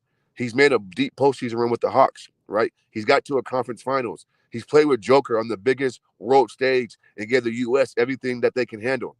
And so I would think that at some point, Ty needs to. I mean, listen, I trust Bogdanovich, right? He used to be here in Sacramento. He was in Atlanta. The guy can play basketball, and he's a big 3 or 2 or whatever he is. And so he's not the best defensive player, but he can hold his own to a certain degree, and he can shoot the hell out that basketball. So I don't know, but I think last night if Norman Powell plays, then maybe you guys pull it out. But I think without Norman and with James playing bad, you guys just didn't have enough. But that's all Well, I got. hold on. You just said it. See, Yeah. that was a beautiful soliloquy, but it had you to get to the last part of that to finally realize what the problem is. James Harden. Oh yeah, for sure. Yes, I agree You with that, don't bro. play no man no 39 minutes. Agree. See, 8 of those minutes could have went to Ben. It That's could a have good. went to Bogdanovich. See, Yes. you understand what I'm saying? So Yeah. it's about how you play, what lineup you play in order to get the best results. Ty Lue, for some reason, in his head, he just only thinks about, okay, I'm right. And all these so-called adjustments he's able to make, he can't make adjustments at the crucial time, at the crucial moments of the game. Right. Come on. Hey, bro, I do agree with what you just said. And even though I said Ben is not impactful and blah, blah, blah, I do got to, walk it back a little bit. You're right. If James is playing 39 minutes and Powell's not playing and Kawhi isn't got it going like that, then you can spare James 7-8 minutes and drop him down to maybe around 31, 32 and let Ben come in and run the offense. There you go. You know what I'm saying? There And you give go. James a little spell. You know what I'm saying? Not that it's, he's not James Harden, but he can relieve him of his duties and give James a little break. The only thing is that it's a different offense when Ben's doing this. I think that's my biggest gripe is that when James is not running the offense, I don't think Ty Lue trusts nobody else on the court to create or facilitate or dictate anything, because let's be honest here, I'm not a Harden fan, but one thing he can do, and he will turn the ball over, he can still run an NBA offense, right? We can question how efficient it is and how productive it is, but he can get guys in spots, he can walk it up court, and he can handle it, and he can dictate. And when Ben's in the game, Ben's not doing that, bro. Ben wants to push it up court, see what he got, and then he walks it back out, and then it's just whatever. But it's two different offenses when Ben's at the helm compared to James Harden. And I think Ty Lue is probably too afraid or too unsure just to, change the pace and give Ben those minutes. But that's just my 2 cents, bro. But check this out. What if he would have played Bogdanovich along with Ben at those crucial moments, since Bogdanovich was more hotter than Amir Coffey at the time? Yeah, he was. Kawhi Leonard on the court. But see, that's what I'm saying. He got to learn it. Or why was Coffee in the game more than DJJ? That's a good one. Because he can shoot. And I'm curious to hear you guys just real quick. Like, you guys do know, like, when Ben's at the helm and he's running the offense and he's the one bringing the ball up court, you guys like that? Like, I mean, that looks like good basketball to you guys? I mean, he has 0 turnovers. Every time he played point guard in both games, 0 turnovers. Yes, I will take that all day over a man who assists and then turn the ball over. Harden has a 1-to-1 ratio. So the long story short is Ben has no turnovers. Harden is the turnover king. Now, which one you want? That's a fair point. He does turn the ball over, but the usage rating for Harden is a lot higher than Ben's. I'm about to tell you, Ann. I'm sure if Ben Simmons played 39 minutes with the ball in his hands like that, he probably won't have as many turnovers. But the floor does shrink. The offense is a lot different compared to James and Ben. And so I think Ty. Listen, I think Ty just trusts James Harden with the ball in his hands. I think it comes down to that. I don't think it's not that you look for Ben Simmons to play Harden minutes. Right. It's how you utilize Ben Simmons along the course of the game. Harden, like I said, there's no reason for Harden to be playing really over 31, 32 minutes. That's a There's fact. absolutely no reason, because you got guys that you brought in that can be effective in different aspects of the game that Harden is not effective in. Like we said earlier in the conversation, Harden can't even set a pick on anybody.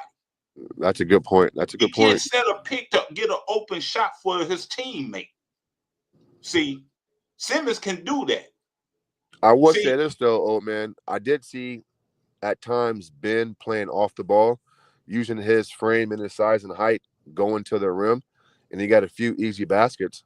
And so that's a great point you just said, because collapse the that's defense. You right. That's collapse the something that Harden defense. doesn't do. Yeah, That's something something Harden that doesn't do. Harden doesn't do. So if you Yeah, got that's a good point. Bogdanovich who's piping hot, and you got Amir Coffey, or you got Kawhi, if they're going to collapse to the middle, Ben can pass that ball to either one of those guys with an open shot Yeah, I versus mean, I get it, bro. a Yeah, contested it's 3-point. different though.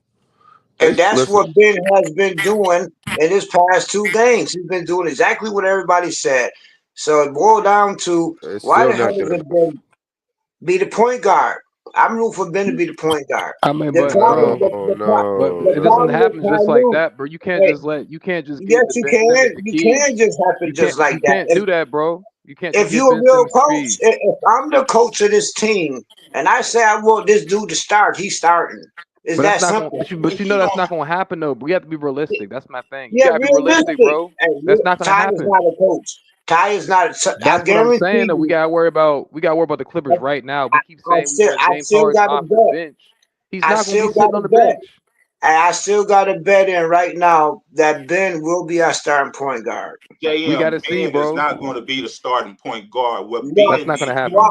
Watch, It's what not going to Ben happen. needs, what Ben needs to be is the starting four, so Kawhi can go back to his I agree original with that. I'm position. not saying I agree with that. But Like the we thing all. about it is, once again, if you listen to Ben's interview, Ben wasn't brung here by title. Ben was brung here by the front office.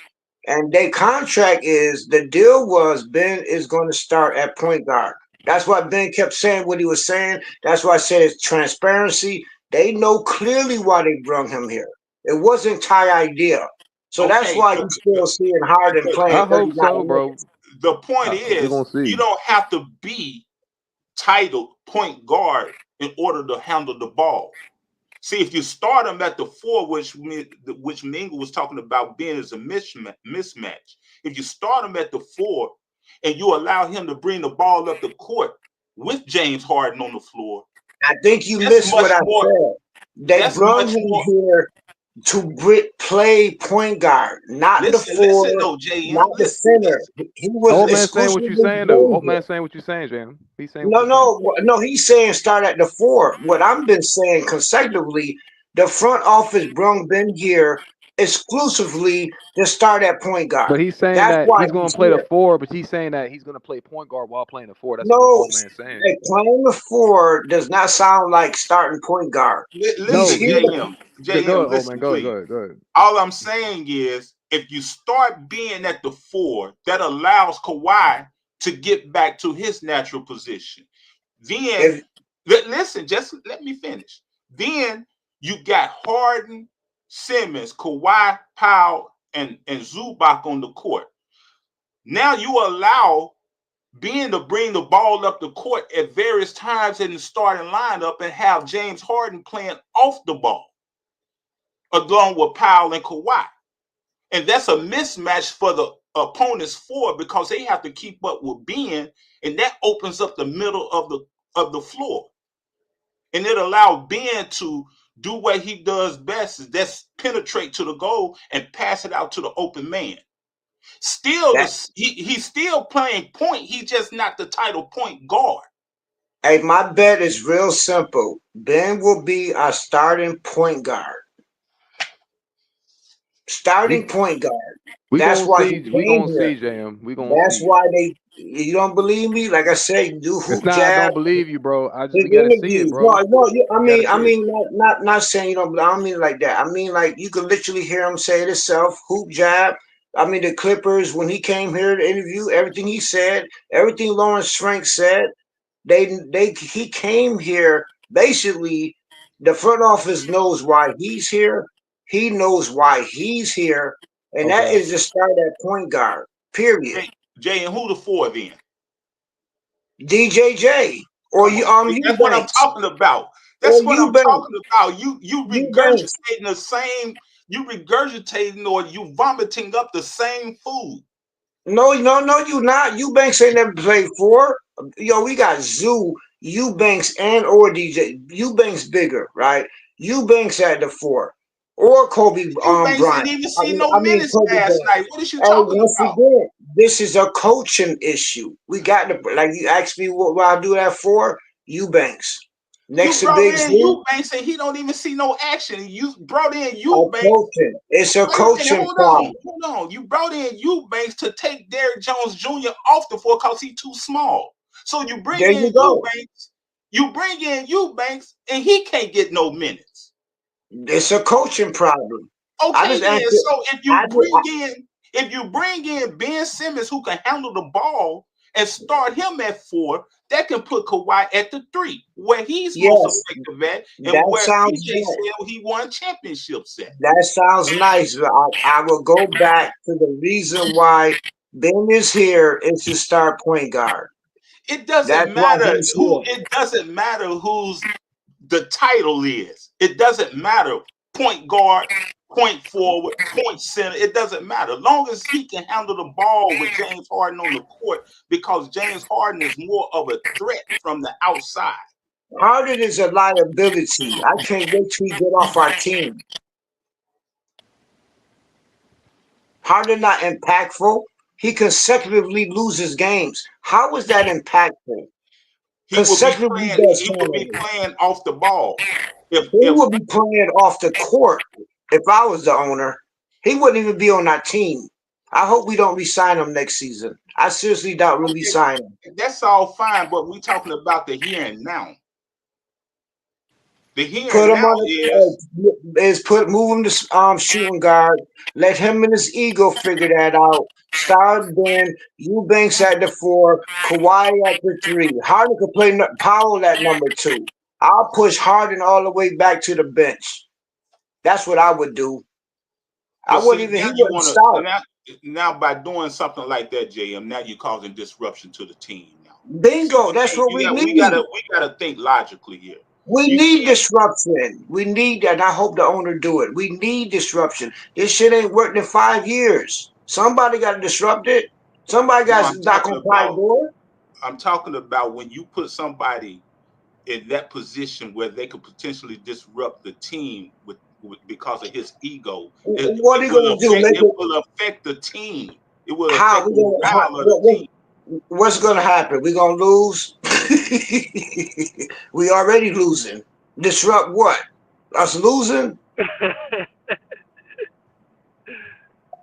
You missing the point. The point I'm trying to make is we want to get to a position where we can be where we desire to be in the playoffs.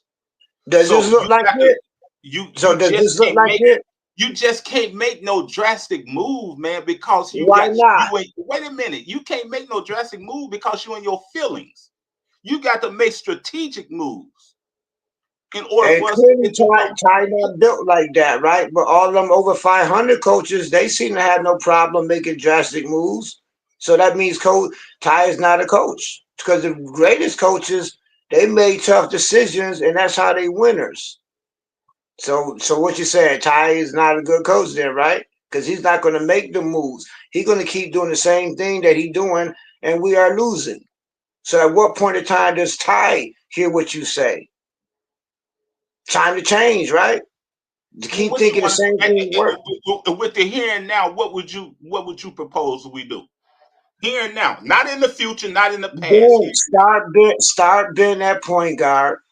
Powell at number 2, Kawhi at number 3, Eubanks or DJ at number 4, Zoo at number 5.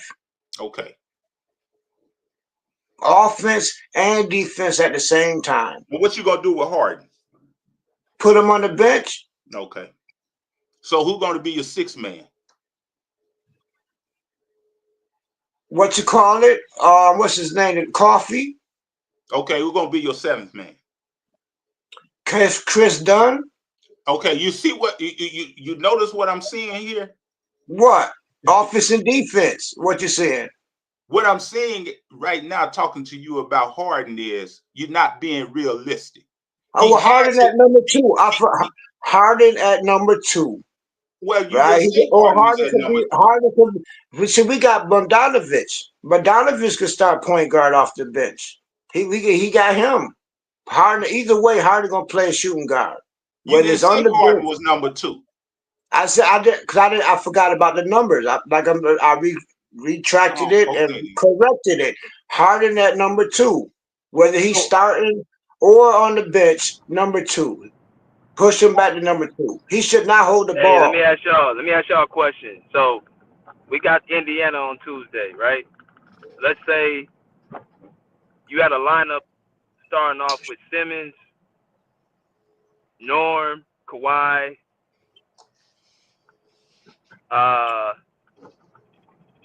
Zubac, and BJ. who This is that? the lineup, BJ. Zubac, Simmons, Kawhi, Powell, and Harden. That's the lineup. Yeah. Let's just look at it realistically. I'm not in my feelings. You know how I feel about Harden and Ty Lue. I'm not in my feelings. As long as Harden not bringing up the ball, he could play the starting. We don't come full circle. Now you agree. We don't come full circle now. All I was saying is you have Simmons in there in order to put Kawhi back in his natural position, and you allow Simmons to bring the ball up the court at times in the starting lineup, and that would allow James Harden to play off the ball along with Powell. See, that's the only thing, and that's a good strategy.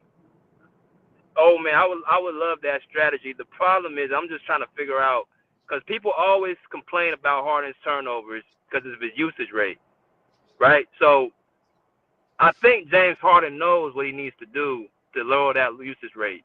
But my issue is how much of an egotistical dude you got to be to know the solution and still do the other thing because of your ego. That's some LeBron James stuff. Exactly.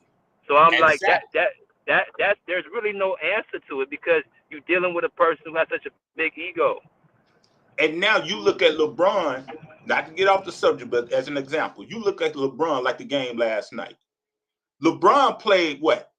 30, 38, 39 minutes or 40 close. He played a lot of minutes. He had 11 turnovers. 11. You know why? Because he's tired.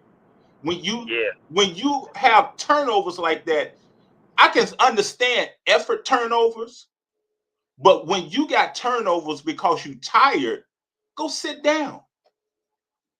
Go sit down. He don't Get want you to. some rest. He don't want to. I asked that. Yeah. He don't want to. Harden don't want to sit down. So you're not doing what's best for the team then. And I think that's why JM is saying you have to save Harden from himself. You gotta be. It might be a little extreme, but I said this before. I said you might have to bench this dude. But you can't disrupt. You can't disrupt the team. You can't disrupt the morale of the team, because if you bench Harden, then Zubac get the bulk of his points and stuff from Harden on the pick and roll. That means that you're going to have to play Ben even more. Yo, but that's a pushback real quick. Go ahead, BJ. Go ahead. I think he does get his points from Harden, but I think also Zoo gets his points from just giving him the ball in the post. I saw Zubac give 30 and 29 points to Miles Turner without James Harden on the court. I seen this dude conference spot. So he don't really necessarily need Harden to score. It's cool to have him, but teams done figured out that pick and roll.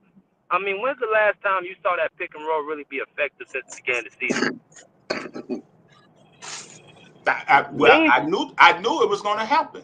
I knew they was going to figure it out. And when they figure it out, like I say, Harden is going to get disinterested. You know, he's going to start trying to force things, or he's going to go into his ISO mode, dribble between his legs and try to show all what he can do and whatever, however, whenever. That's what he does when it doesn't go his way.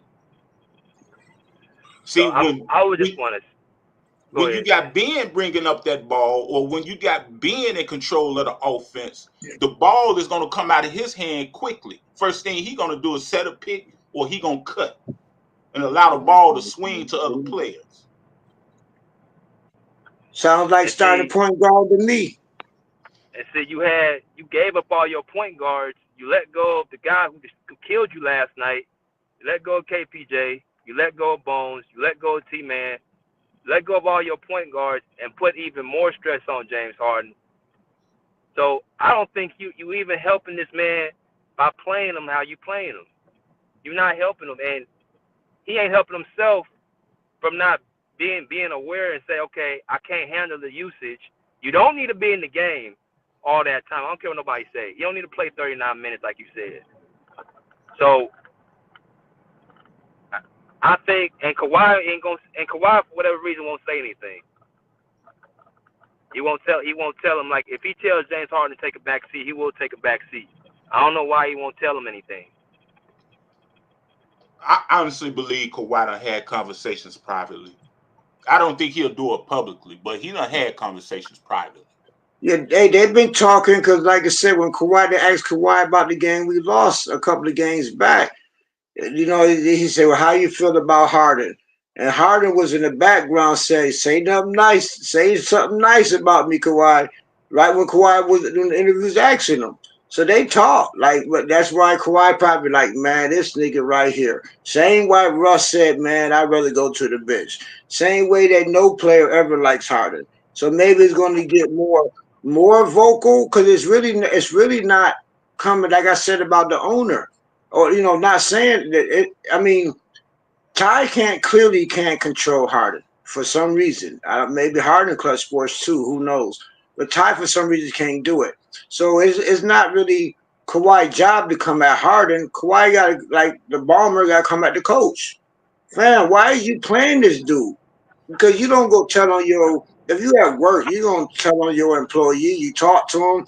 But if he disrupt your coworker is disrupting your pattern, you know, talk to him. Either he late or they drunk or whatever. You eventually got to go higher up. Like, come on, man, this dude is fucking me up. Excuse my French. See, when you talked about Indiana next game, BJ, you got to have Simmons in there because you're not playing Brook Lopez and Giannis. You playing against what's my man, Miles Turner? You met and Pascal. Look how mobile those guys. They both 6'10", and look how mobile they are. See, so you're gonna have to infuse Simmons in that lineup in order to keep up with them guys. See, so you know Zubac 7 foot, but he doesn't move as quick as Turner. You know, and Turner can pull him out from the middle. Hey, what's up, What's BJ? good, Rob? What's up, panel? How y'all doing? How you doing? What's good, Rob? How you doing? And that's all. So when What's you up, say, Rob? What up? Salute, Clipper Nation. and so when you say who's going to hold or what we're going to do against Indiana, that's that lineup that needs to be in there, I believe. Well, I'm gonna say this though. I'm gonna say, last night, man, I'm getting sick and tired of hearing this Kawhi minutes restriction thing because it's getting ridiculous out here, man. He should have stayed in that game last night. Same thing with and again, it comes down to who we all been talking about, Ty Lue, putting in the right guys. Because why did he take Ben out? Somebody please answer me that.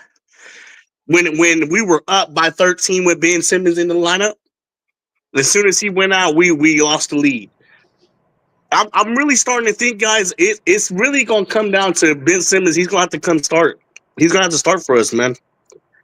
Honestly, I don't see any other, like, right now, and we should have had that game last night. I don't want to hear, oh, we didn't have Norman Powell. No, we should have had that game last night. And it's on Ty Lue and who he substitutes and who he puts in the game. Again, we got killed. We got killed by freaking Michael Porter Jr. last night. Ain't that some shit? But you know what?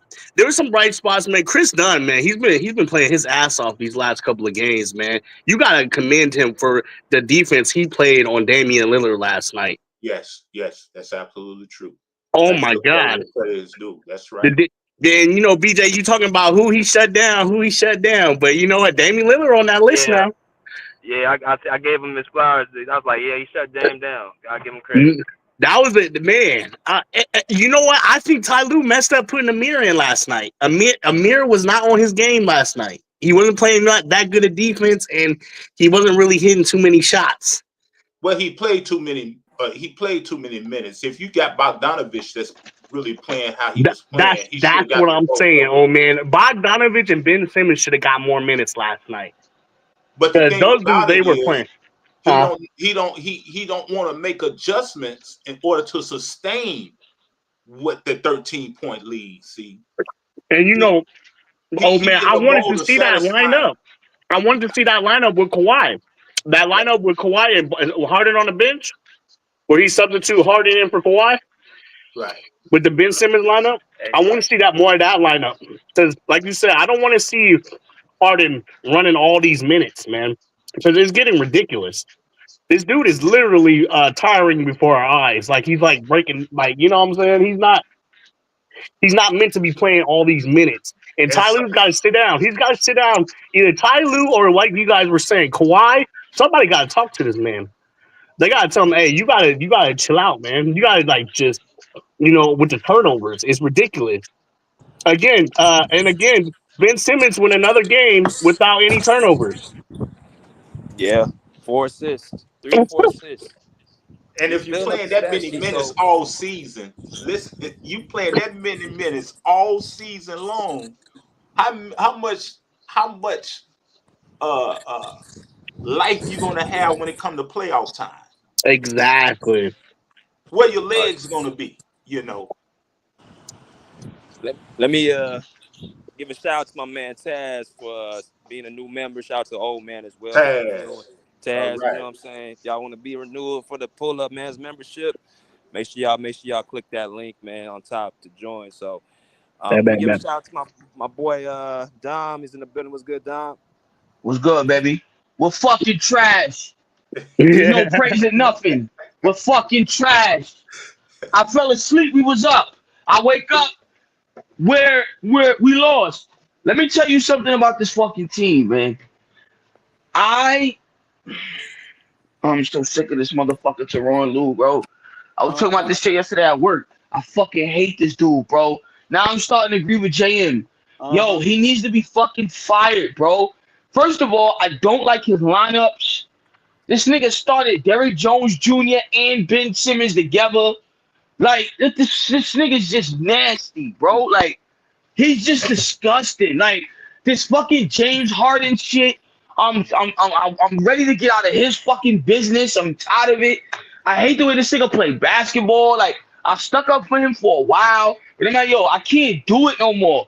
He's a fucking ball stopper. Like, hey, Truth, you really been sticking up for him too, bro. I gotta give you that. I've been sticking up for this nigga for a while, bro. But I'm like, yo, I can't do it. Like, yo, I'm not gonna lie to you. He makes watching these fucking games so boring, bro.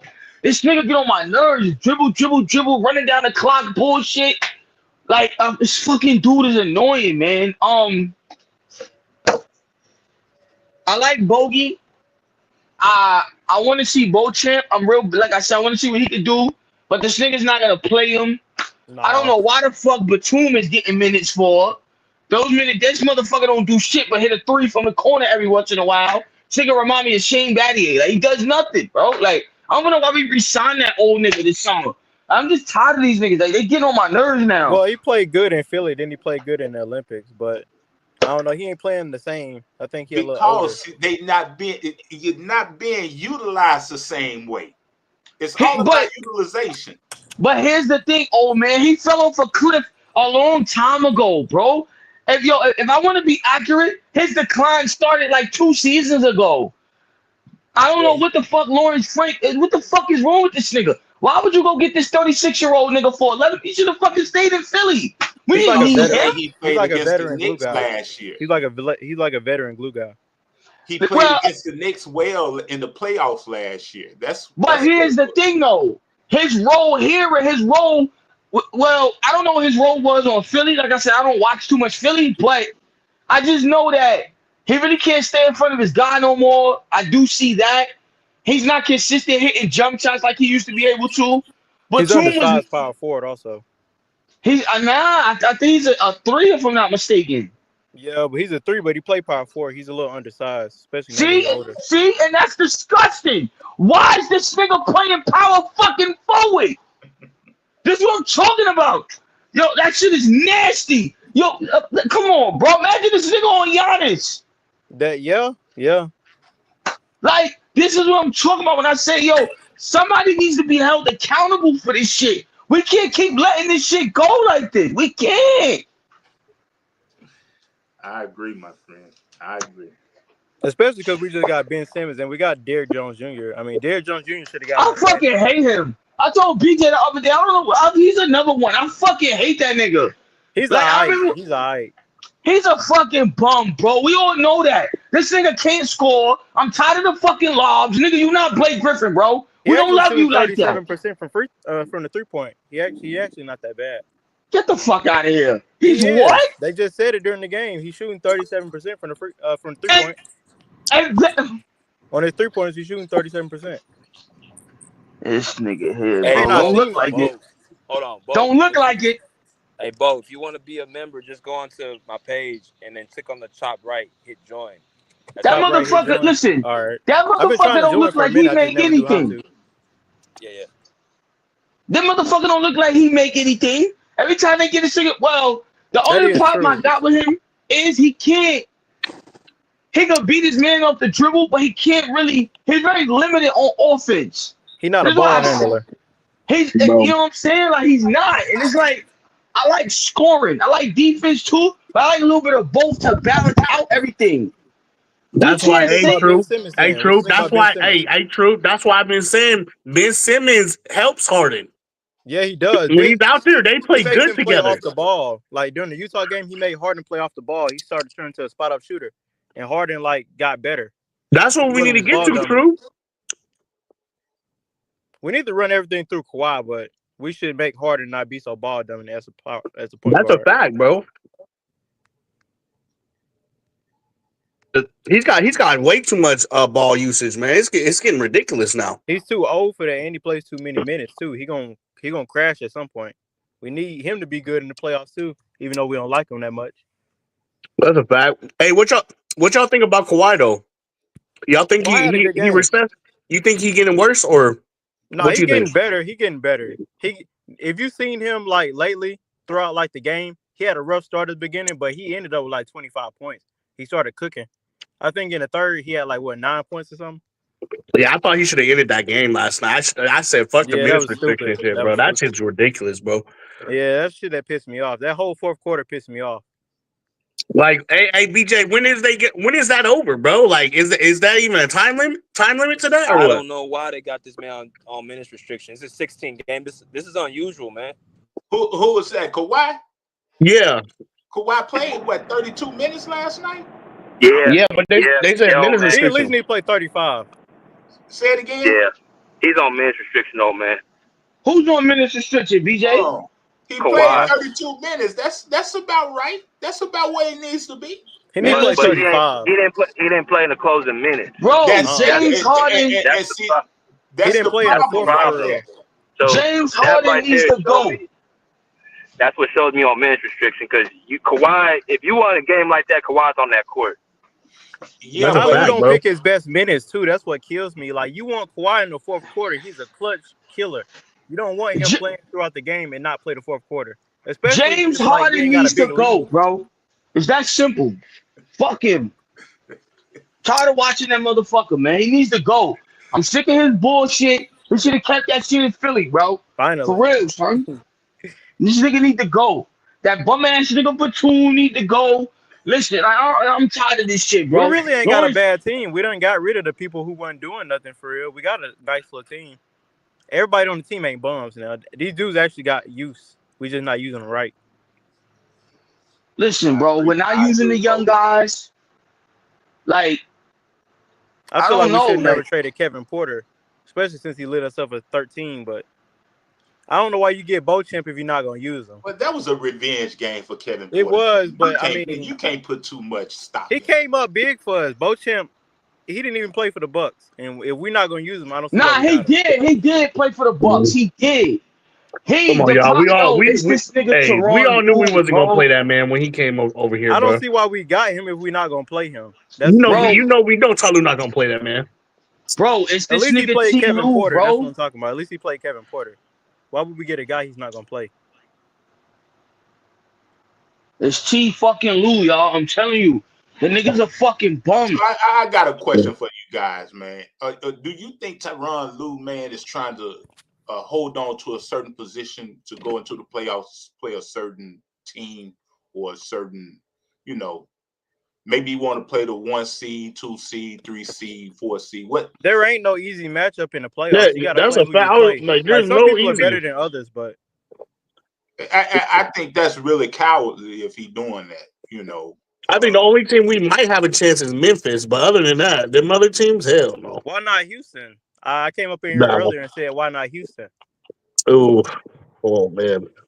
Houston just became good. I knew Houston was gonna make the playoffs this year, but they just became good. They give Harden problems. Hey, they give Harden problems though. They give Harden they stack And with that's his what the shit. problem is. It's Harden. We haven't beaten Houston in 3 We need to games. lean on Kawhi more. Yeah, I agree with you on that one. Yeah, old man, say that again. We haven't beaten Houston in 3 games. Oh yeah, we probably won't. We probably don't want to see Houston in. Probably want somebody else We to knock haven't them off. BJ done broke it down. We haven't beat Minnesota. We beat the Nuggets though. We That's beat the the crazy Nuggets part. once at the beginning of the I thought we season. beat them twice. Yeah, it's 2-2. It's 2-2. 2-2. Yeah. Okay. And it wasn't because of injuries. OKC, we just haven't beat beat Phoenix. Nah, Phoenix not gonna make the playoffs though. Don't worry about them. But we haven't beaten them. You ain't gotta worry about them though. They're not gonna make the playoffs. They'll make it. They'll make the They playoffs. not. The Warriors and the Sacramento Kings, I feel like, are gonna make it. Well, not the Sacramento Kings. The Warriors might jump like Minnesota, hopefully. I don't think Minnesota is a good playoff team. We need to be careful and watch our own self from falling. Honestly. If really we could go up higher than that, we can, but I don't think so. Because the way how y'all feel about Dallas? Dallas probably gonna give OKC a run for their money. Dallas looking good right now. We don't want to see Dallas for real. Well, we see Dallas. OKC a run for their money. I think we can beat Dallas. Especially if everybody get healthy. We can beat Dallas. Well, we really need to be worrying about winning these next few games, man, because we got some hard games. Was Dallas more scared with Luka, or are they more scared with AD? Because we could beat Dallas when they had Luka. That's really with question you gotta ask AD. yourself. To me, with AD. If he's healthy. That might be right. That might be right. Especially because we don't play like big lineups sometimes. And see, that's the problem. We play different lineups at different points, and it just doesn't make any sense. That's why everybody talking about Tyronn Lue's lineups. You can't play small ball to nobody in the West. You can't do it. They're going to exploit it. Oh, let's play this 5 spread offense. Stop it, man. That's crazy when you got teams that start lineups like 6-10 across the board. That's why, that's why I'm saying Ben Simmons need to start, bro. Yeah, he does need to start. Put him at power forward. What's the problem with power forward? Because he's bigger than Derrick Jones Jr. I mean, Derrick Jones Jr. look, not doing nothing. let's be real, bro. Like last night in the fourth quarter, Derrick Jones, Amir Coffey, none of them dudes scored anything. And we be talking about how Ben Simmons don't shoot nothing.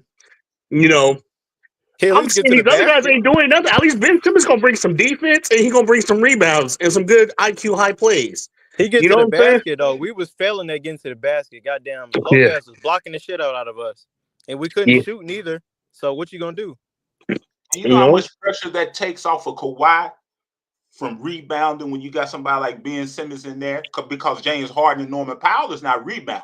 No, See, It's our backcourt that's gonna rebound.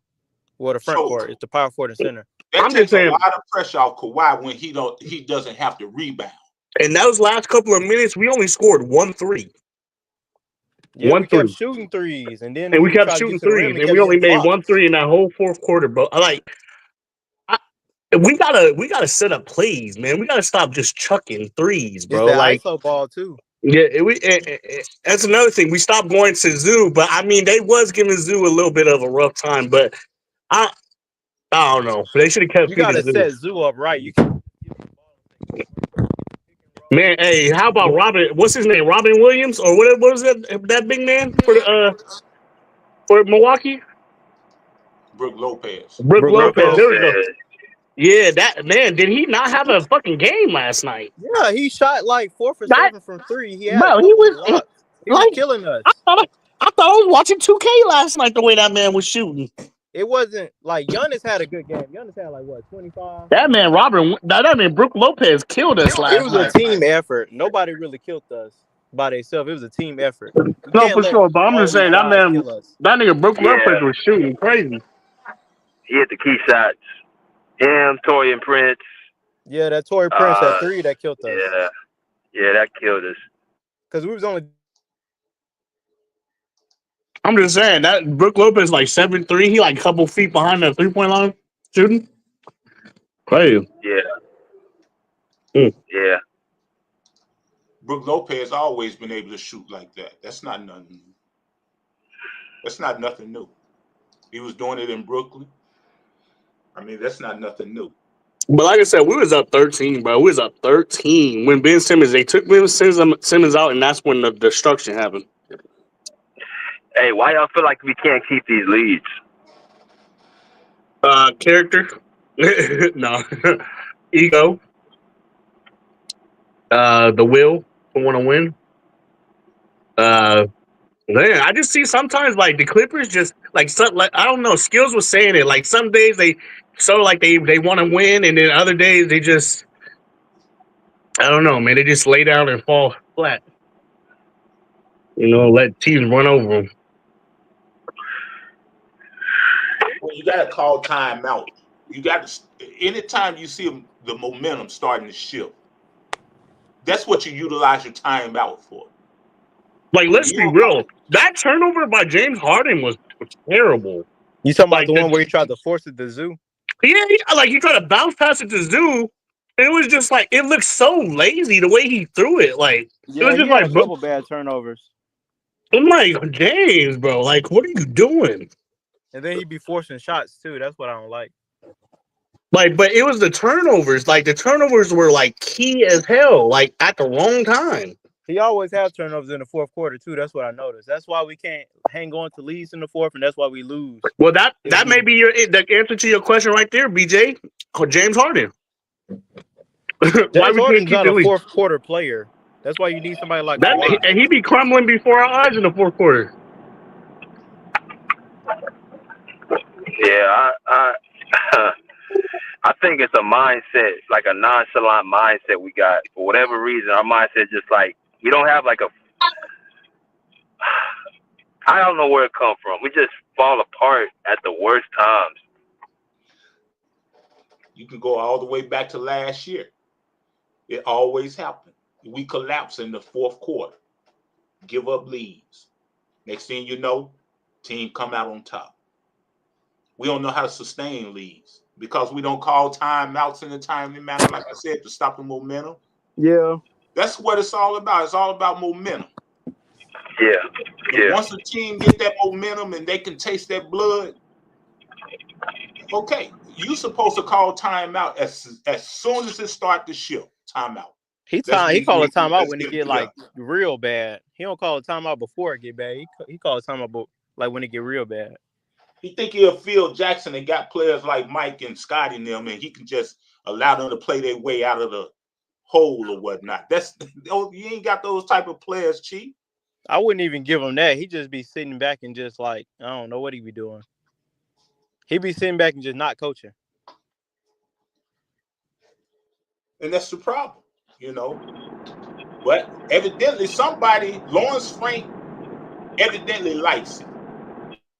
I guess he likes the way that Ty Lue coaches, and we're going to reward you with a $70 million contract over 5 years. And, you know, I don't get it. I don't get it. So Ty Lue gonna stay here. How are we gonna win the championship and overcome that? I'm sorry, say again, BJ. So if Ty Lue's here to stay, how are we gonna overcome that? Oh, shoot, the players just gonna have to play. They're gonna say forget what the coach say, and they just gonna have to play. Well, I think the reason Ty Lue is still in the coaching position is because of the media. That's the reason. I mean, as crazy it may sound to some people, JM is right about one thing. Being a clutch client and whatnot, you get a lot of media experience, and you get a lot of media that's on your side. We all know that.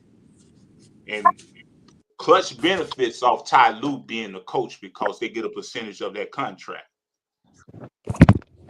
So if they're going to make him one of the best coaches in the league, but the fans don't see it that way, you want to put him on a mode of, you know, Steve Kerr and Eric Spoelstra. Well, you don't speak of Missoula that way. He don't want a championship. You don't speak of Ime Udoka that way. Look what he done did. You don't speak of Kenny Atkinson that way. Look what he done did. Mike Malone. Mike Malone. Oh, look yeah. what he done did. You don't speak of those coaches that way. It's really the media that just say Ty Lue a good coach. Like during the game, I'm like, man, I don't know what they talking about. Besides that ring with the Cavs, I don't know what else Ty Lue has done. So that's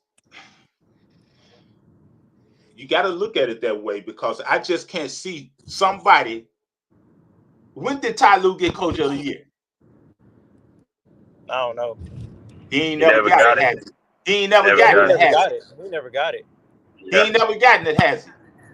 Nah. See? But you got Mike Brown, who was Coach of the Year and got fired. Mike Brown, I feel like, was actually a good coach, too. He turned Coach of the around. Year, gets a 3-year contract extension, and then they fire him. What sense is that? What kind of sense is that?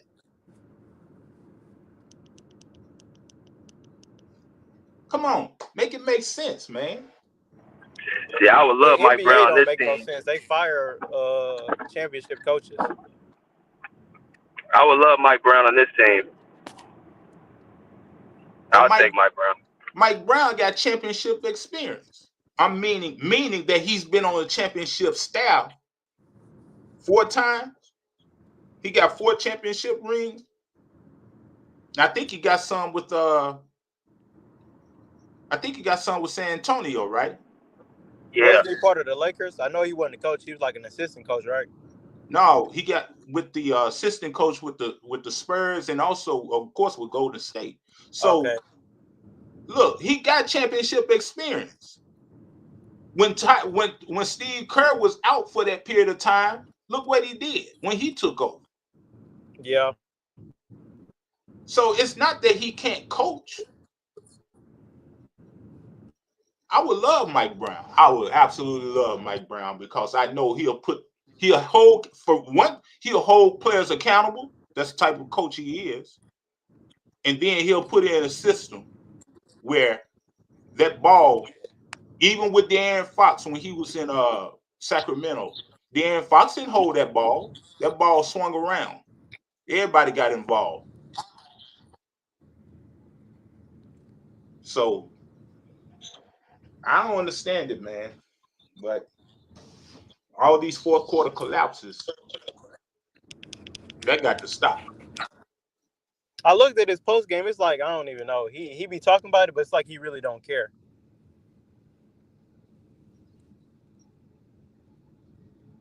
That's just me. Crazy. Like he'll like answer the questions and talk about it, but like his responses are just like. So that makes me wonder: is he losing these games so that he can be in a certain position to play a certain team and figure that, the Clippers can beat. If he's doing that, man, he really doing the fans a disservice. Well, if you lose too much, you're gonna be in the play-in, so you can't really strike a balance. You can't like lose games on purpose and win games. The players want to win, so the players not gonna be down for just losing. And so you can't be bringing in these players and not play them. That's you can't bring in a Drew Eubanks and don't play him, knowing that you need a big guy. Yeah, that's the thing that killed me. When Zubac went out earlier, I think it was like the second or third quarter, we put like a small ball lineup in, even though the Bucks had their regular lineup in. I'm like, we could just put Drew Eubanks. He's not bad. He's a backup center for a reason. We could have just used him. I don't even think he got no playing time. So, that I don't understand it, man. If he don't make a change, this is what we should expect for the rest of the season.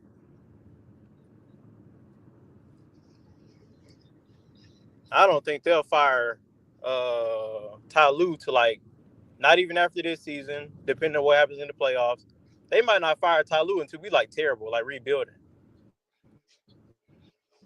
Yeah. Well, they fire coaches, like I said. They fire Mike Brown. They fire Monty Williams. All after they got their big contracts and whatnot, and look what Detroit doing now.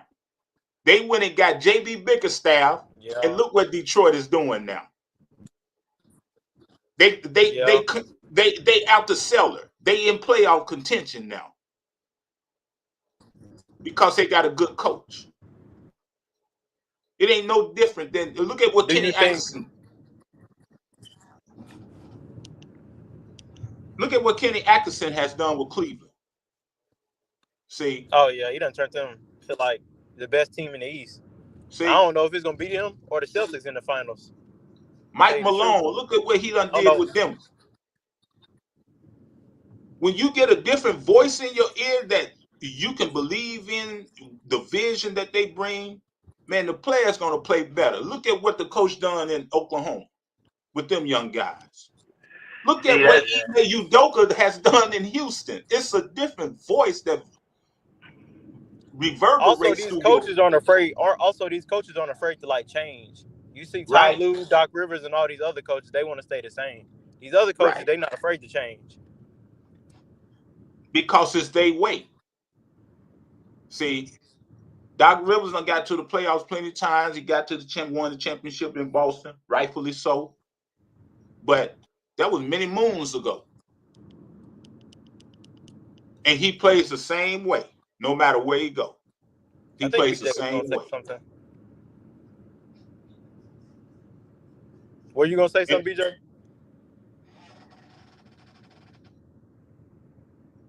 I didn't know we cut him off or not. Oh, okay. And look at Miami. It seems like the Clippers in Miami, they got the same coaching style. Miami play the same way. Spoelstra, he played the same way Tyronn Lue played. They both go with the small ball stuff. They got adequate players. But if it ain't their way, it ain't no way. I don't know. At least the Heat went to the finals. I think Eric Spoelstra is way better than Ty Lue. Yeah. Yeah. The Heat did go to the finals. Twice also. Right. In the East.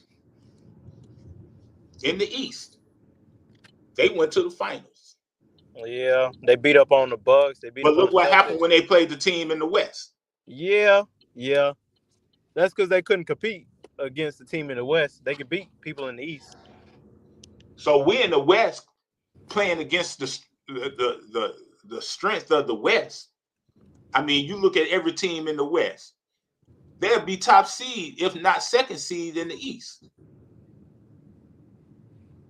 Yeah, because we were. Oh, my bad. Every 1 through 8 in the West could possibly be number 1 or 2 in the East. Yeah, the only thing is OKC and the Cleveland Cavaliers are tied. I think we're a comparable team to the Bucks. I'm not sure about what the ratings are but I think we're both the same. I think they're like 5th seed and we're the 6th seed. Mm-hmm. So we'll probably be on like par with them. It don't look good that we lost to them.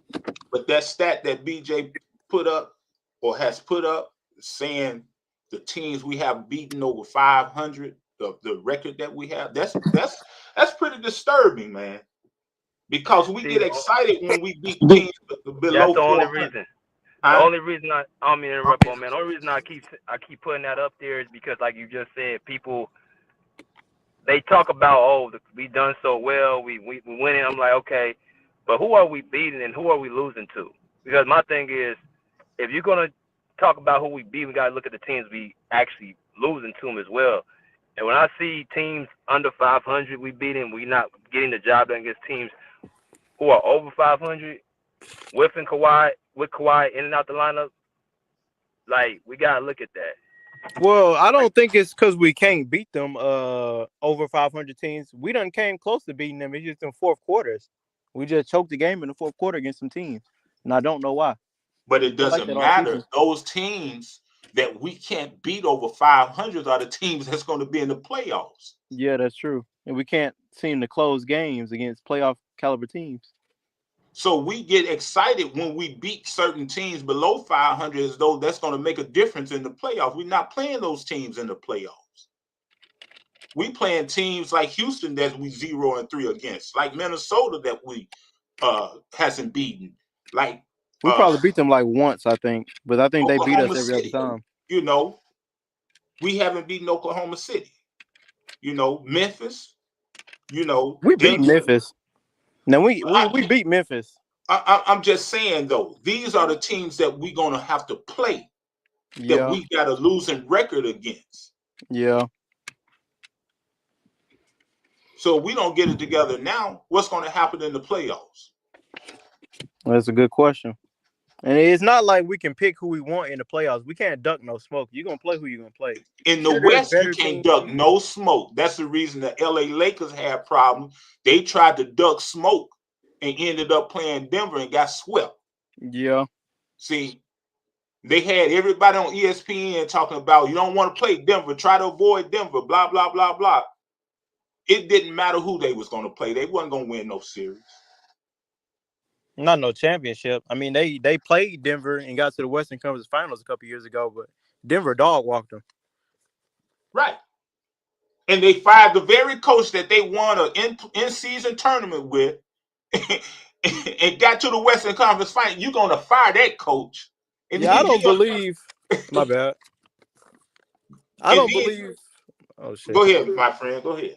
My bad. I don't believe he was such a bad coach as they say. I think he was a good. Well, I don't know. I think he was a solid coach. I mean, he's a solid assistant coach. But he got you to the Western Conference Finals. LeBron can't do that on his own. Like, it got to be some amount of coaching that gets you to the Western Conference Finals. You remember when they had LeBron and AD out? It was a national televised game, and they played Boston. Yeah, I remember that. I know exactly what you're talking about. You remember Austin that Reeves game? Had like 40. Austin and Reeves Darvin Ham, and Darvin Ham coached them guys, and they beat Boston when Boston was fully was fully healthy on national television. I remember that. Yeah. See, that's how you knew he knew how to coach. That's how you knew he was dealing with politics. So we got coaches out there, man. It's just Ty Lue. You're going to have to make some decisions. You got 29 more games left. We need to go on a run. We got to go on a run. We ain't been on a run all year, if you think about it. Like, we done been on some small little streaks and stuff, but we ain't never been on no run for real this season. Not like last year. Last year, we went on like, what, a 30-game run? Look who we had last year. Yeah, I see. It's a different team this year, but man.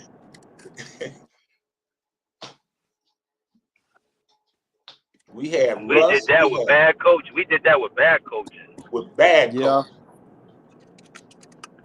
Man, we was really good. If Jeff Van Gundy coached last year's team, man, boy. Hey, that defense was supposed to be crazy last year. I don't see how we were so bad on defense. That defensive team was better last year than this year, I think. You said what? I said that defense that we had last year, I don't see how we were rated so bad. I think it was the coaching.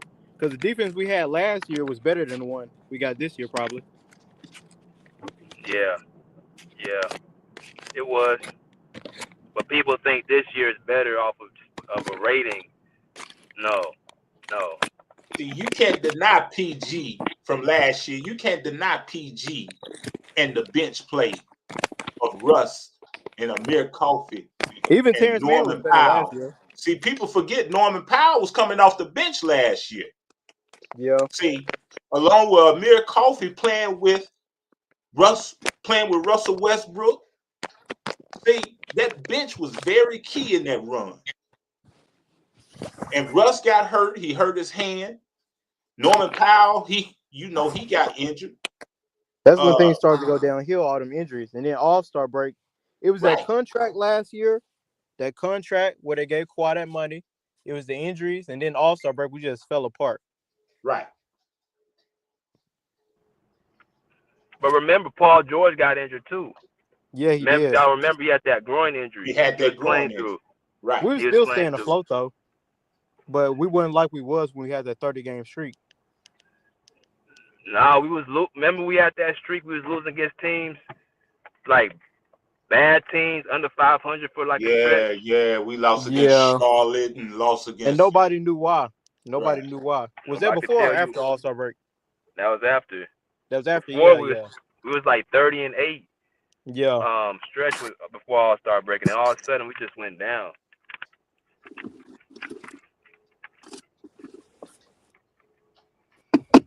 But we play Indiana. We're gonna see if we learn from last night game. We can beat Indiana. We should have beat the Bucks, man. We lose to Indiana. I don't know, because we lost to them last time. I think on my birthday. That shit made me mad. I think the Pacers are they're kind of low key. Pacers are still offensively. They're a pretty good team, and you know somebody else. Yeah. Rick Carlisle's a good coach. Yeah, Rick Carlisle's a good coach. He's a real good coach. Wasn't he the coach for the OKC when they had like James Harden, Russ? No. That wasn't him. You said what? He coached. That was Scott Brooks. He I coached could have the sworn Mavericks. Rick Carlisle was on the OKC Thunder. He was on Dallas. He was a coach at Dallas. Okay. Yeah, he was Luka's coach. He was the coach that put us in that hole in 21. Oh, okay. Yeah. And then Kawhi had to be like, "Hey, look, I'm guarding Luka. Like, this shit ain't working." Yeah. Yeah. Exactly. But like you said, they got a great offense. Indiana, they're gonna put a lot. They're gonna test it.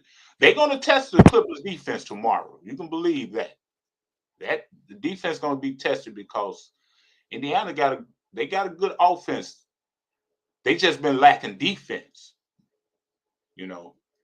So we'll see what happens with Indiana against the Clippers tomorrow and see what adjustments Tyronn Lue make. Yeah, we actually, old man, we play on Sunday. Oh, Sunday. Okay. Yeah, I'm gonna send y'all the link. I put the link in the chat. I'm gonna send it to y'all personally. So y'all have it for the playback on Sunday. So y'all actually are gonna be tuned in for the live game. Oh, cool, man. That's what's up. Yeah, man. But I'm gonna go ahead and chop off, man. Okay, BJ. Y'all. All right, old man. All right, be easy, bro. All right, y'all.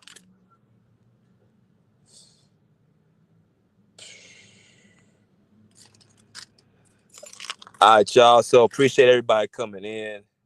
If you guys have not already, like I said, make sure you guys go into. First off, my link for playback is on the screen. Y'all can find me on Playback TV.